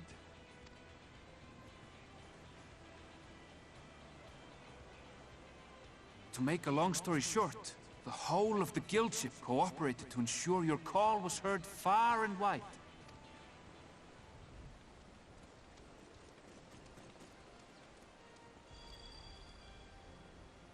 What's this about a ship that can fly to the moon? And why didn't you mention it sooner? The one time you don't beg my aid, your problem's a bloody ship that can fly to the moon. Sid! You brought the team. Of course. Garland Ironworks' finest. You need only point us towards my new favorite ship. As you like us not suspect, we've also brought adamantite for Mordona's Dalamud Shard.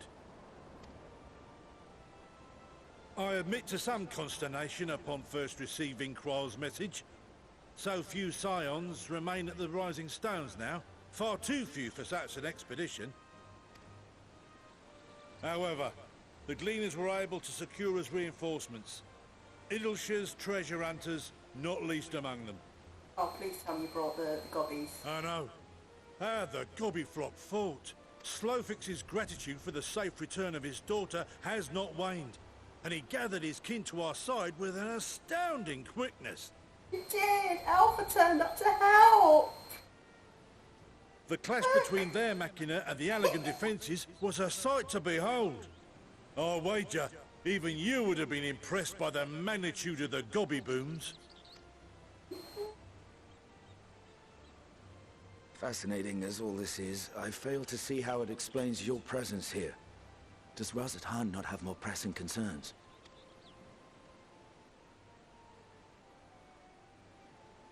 We do. Yet averting the final days would be the most expedient solution. That, and I am indebted to you.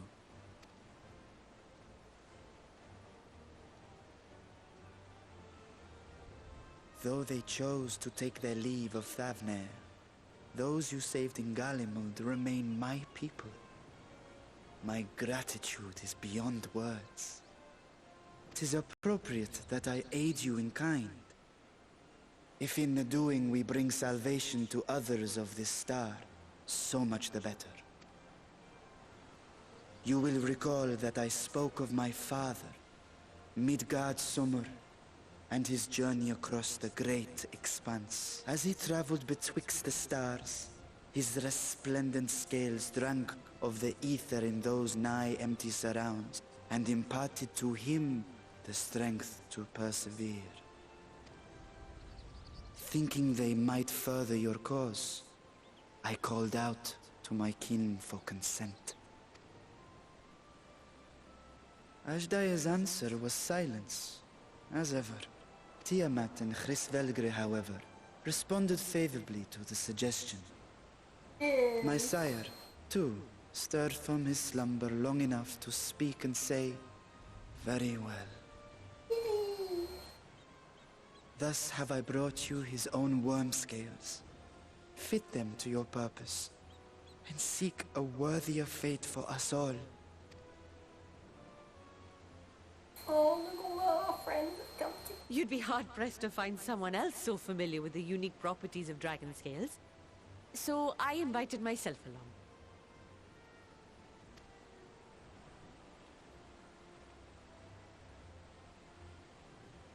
Bugger me, this is so unbelievable. I've gone right back round to believing it again. Forget a 6% gain in efficiency. With all these goodies, we could get 7, no, 10, no, 14 bleeding percent. Think of how far we could go. What we could do with that much power. What we could blow up. If Kokol is duly convinced, then it must be true. In which case, the Scion's end of the bargain has been fulfilled. Would you not agree? On, you cranky old goat.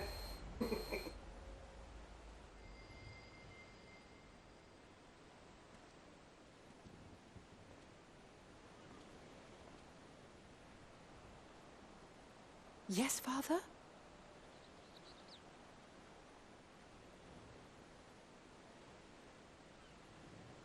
I know not what you seek of Hydaelyn, nor for what purpose you would take command of our ship.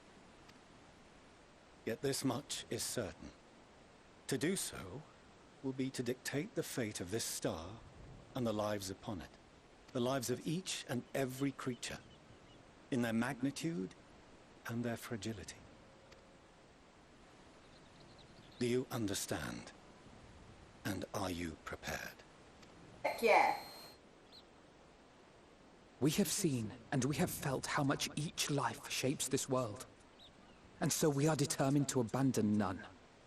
We understand what is at stake, and we are prepared to bear this burden.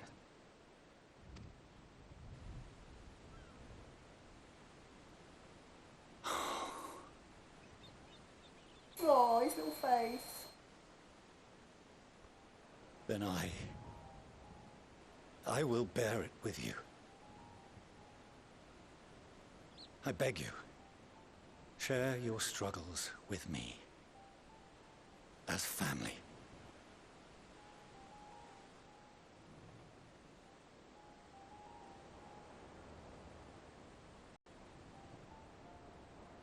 About time.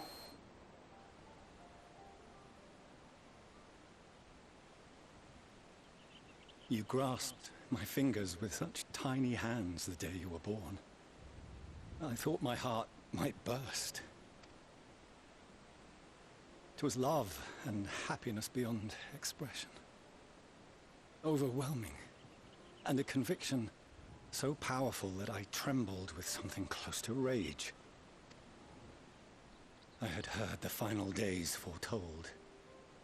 I swore to myself then and there that I would not let them steal your futures.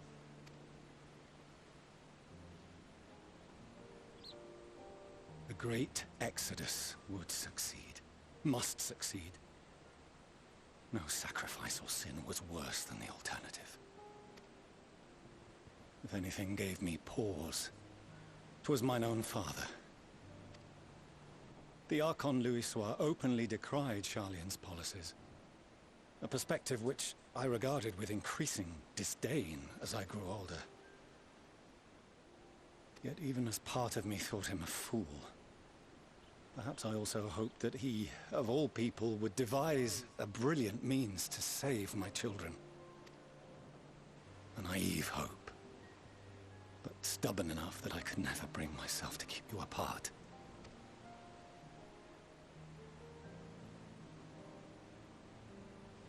No, that was his doing, when he perished at Carteneau, as we pulled that twisted slab of Dalamud from the sea.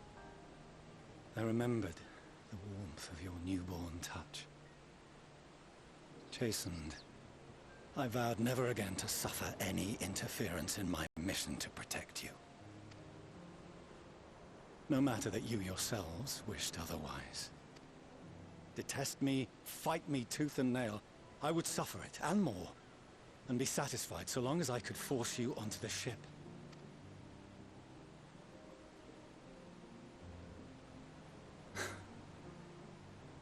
I was wrong. You two have grown so much stronger and so much wiser than I dared dream. You have earned the right to walk your own path, and already begun to do so. Good.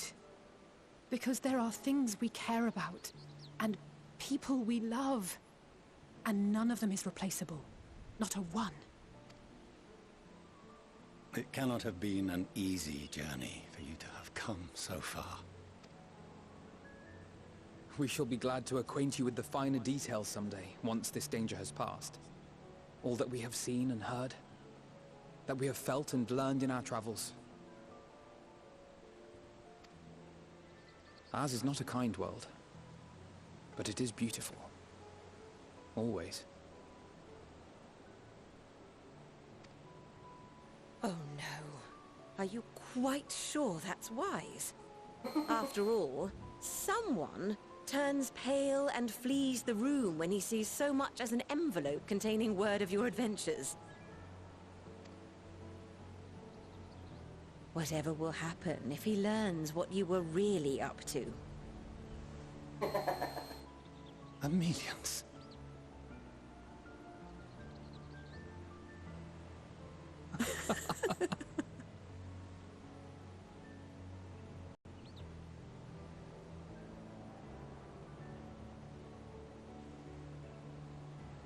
Though I have wronged my children most gravely, I owe you an apology as well.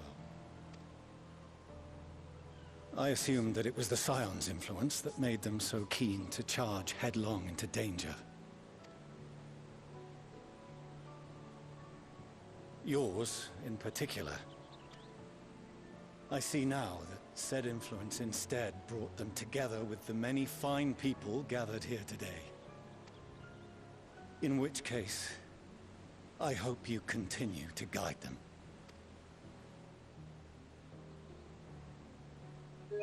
If we've finished loitering about the harbour, might I suggest we put our plans into motion? People are beginning to look confused. Perhaps you can spare a few words ere they resume the tedious lugging of cargo. You've no small number of friends and admirers here after all.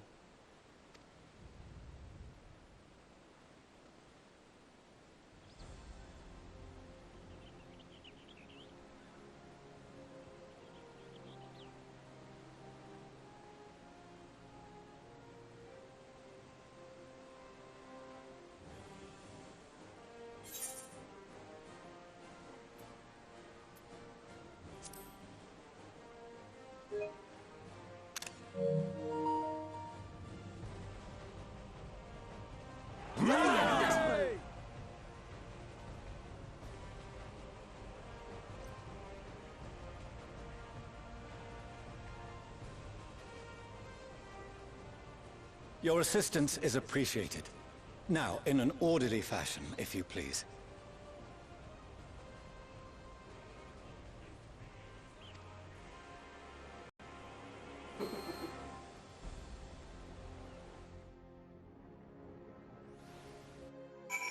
Oh,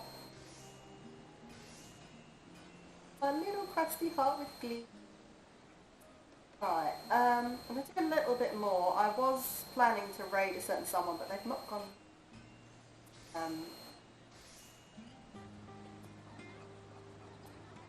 in the last few minutes.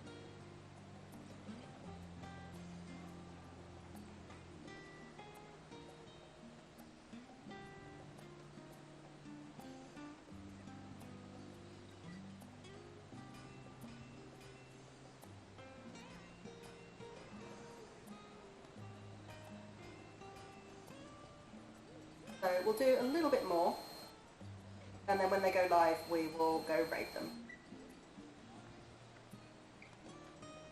7-ish, they said. Keep a little eye on that. Yeah, it's her that I'm planning to raid. Let me just give her a quick shout out.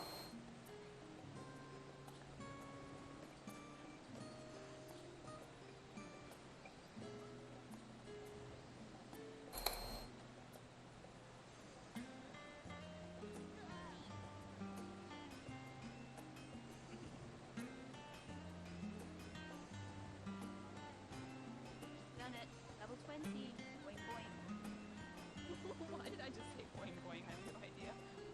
Boing boing. I did that. Everybody must have heard I did that. You never forget.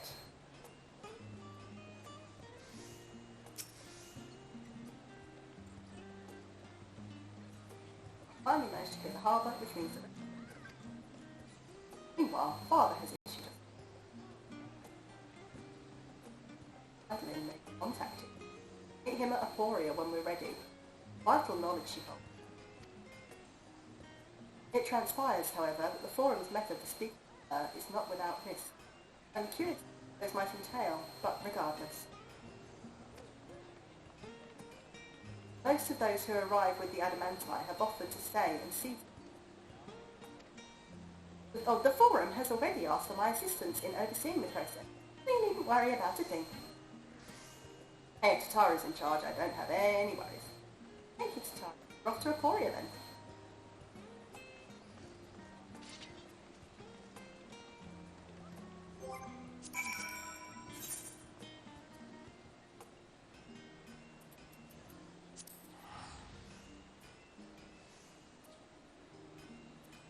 Oh, here we go. She has gone live. So, I will end my stream there, and we are going to go raid the lovely Sarah. I haven't played Tales of Vesperia and Opium, but it is on my list of things that I would like to do. So,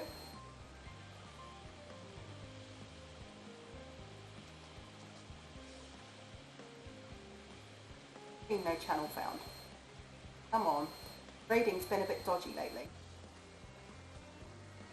It looks like she's doing Dead by Daylight, so I can only imagine that she's not been able to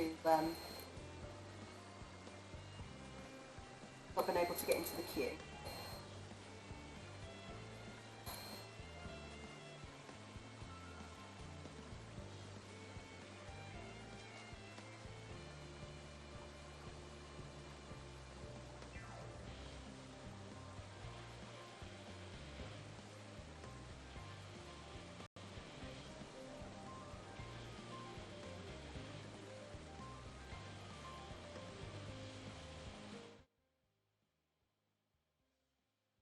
Welcome! I'll see you over in Sarah's chat. It works.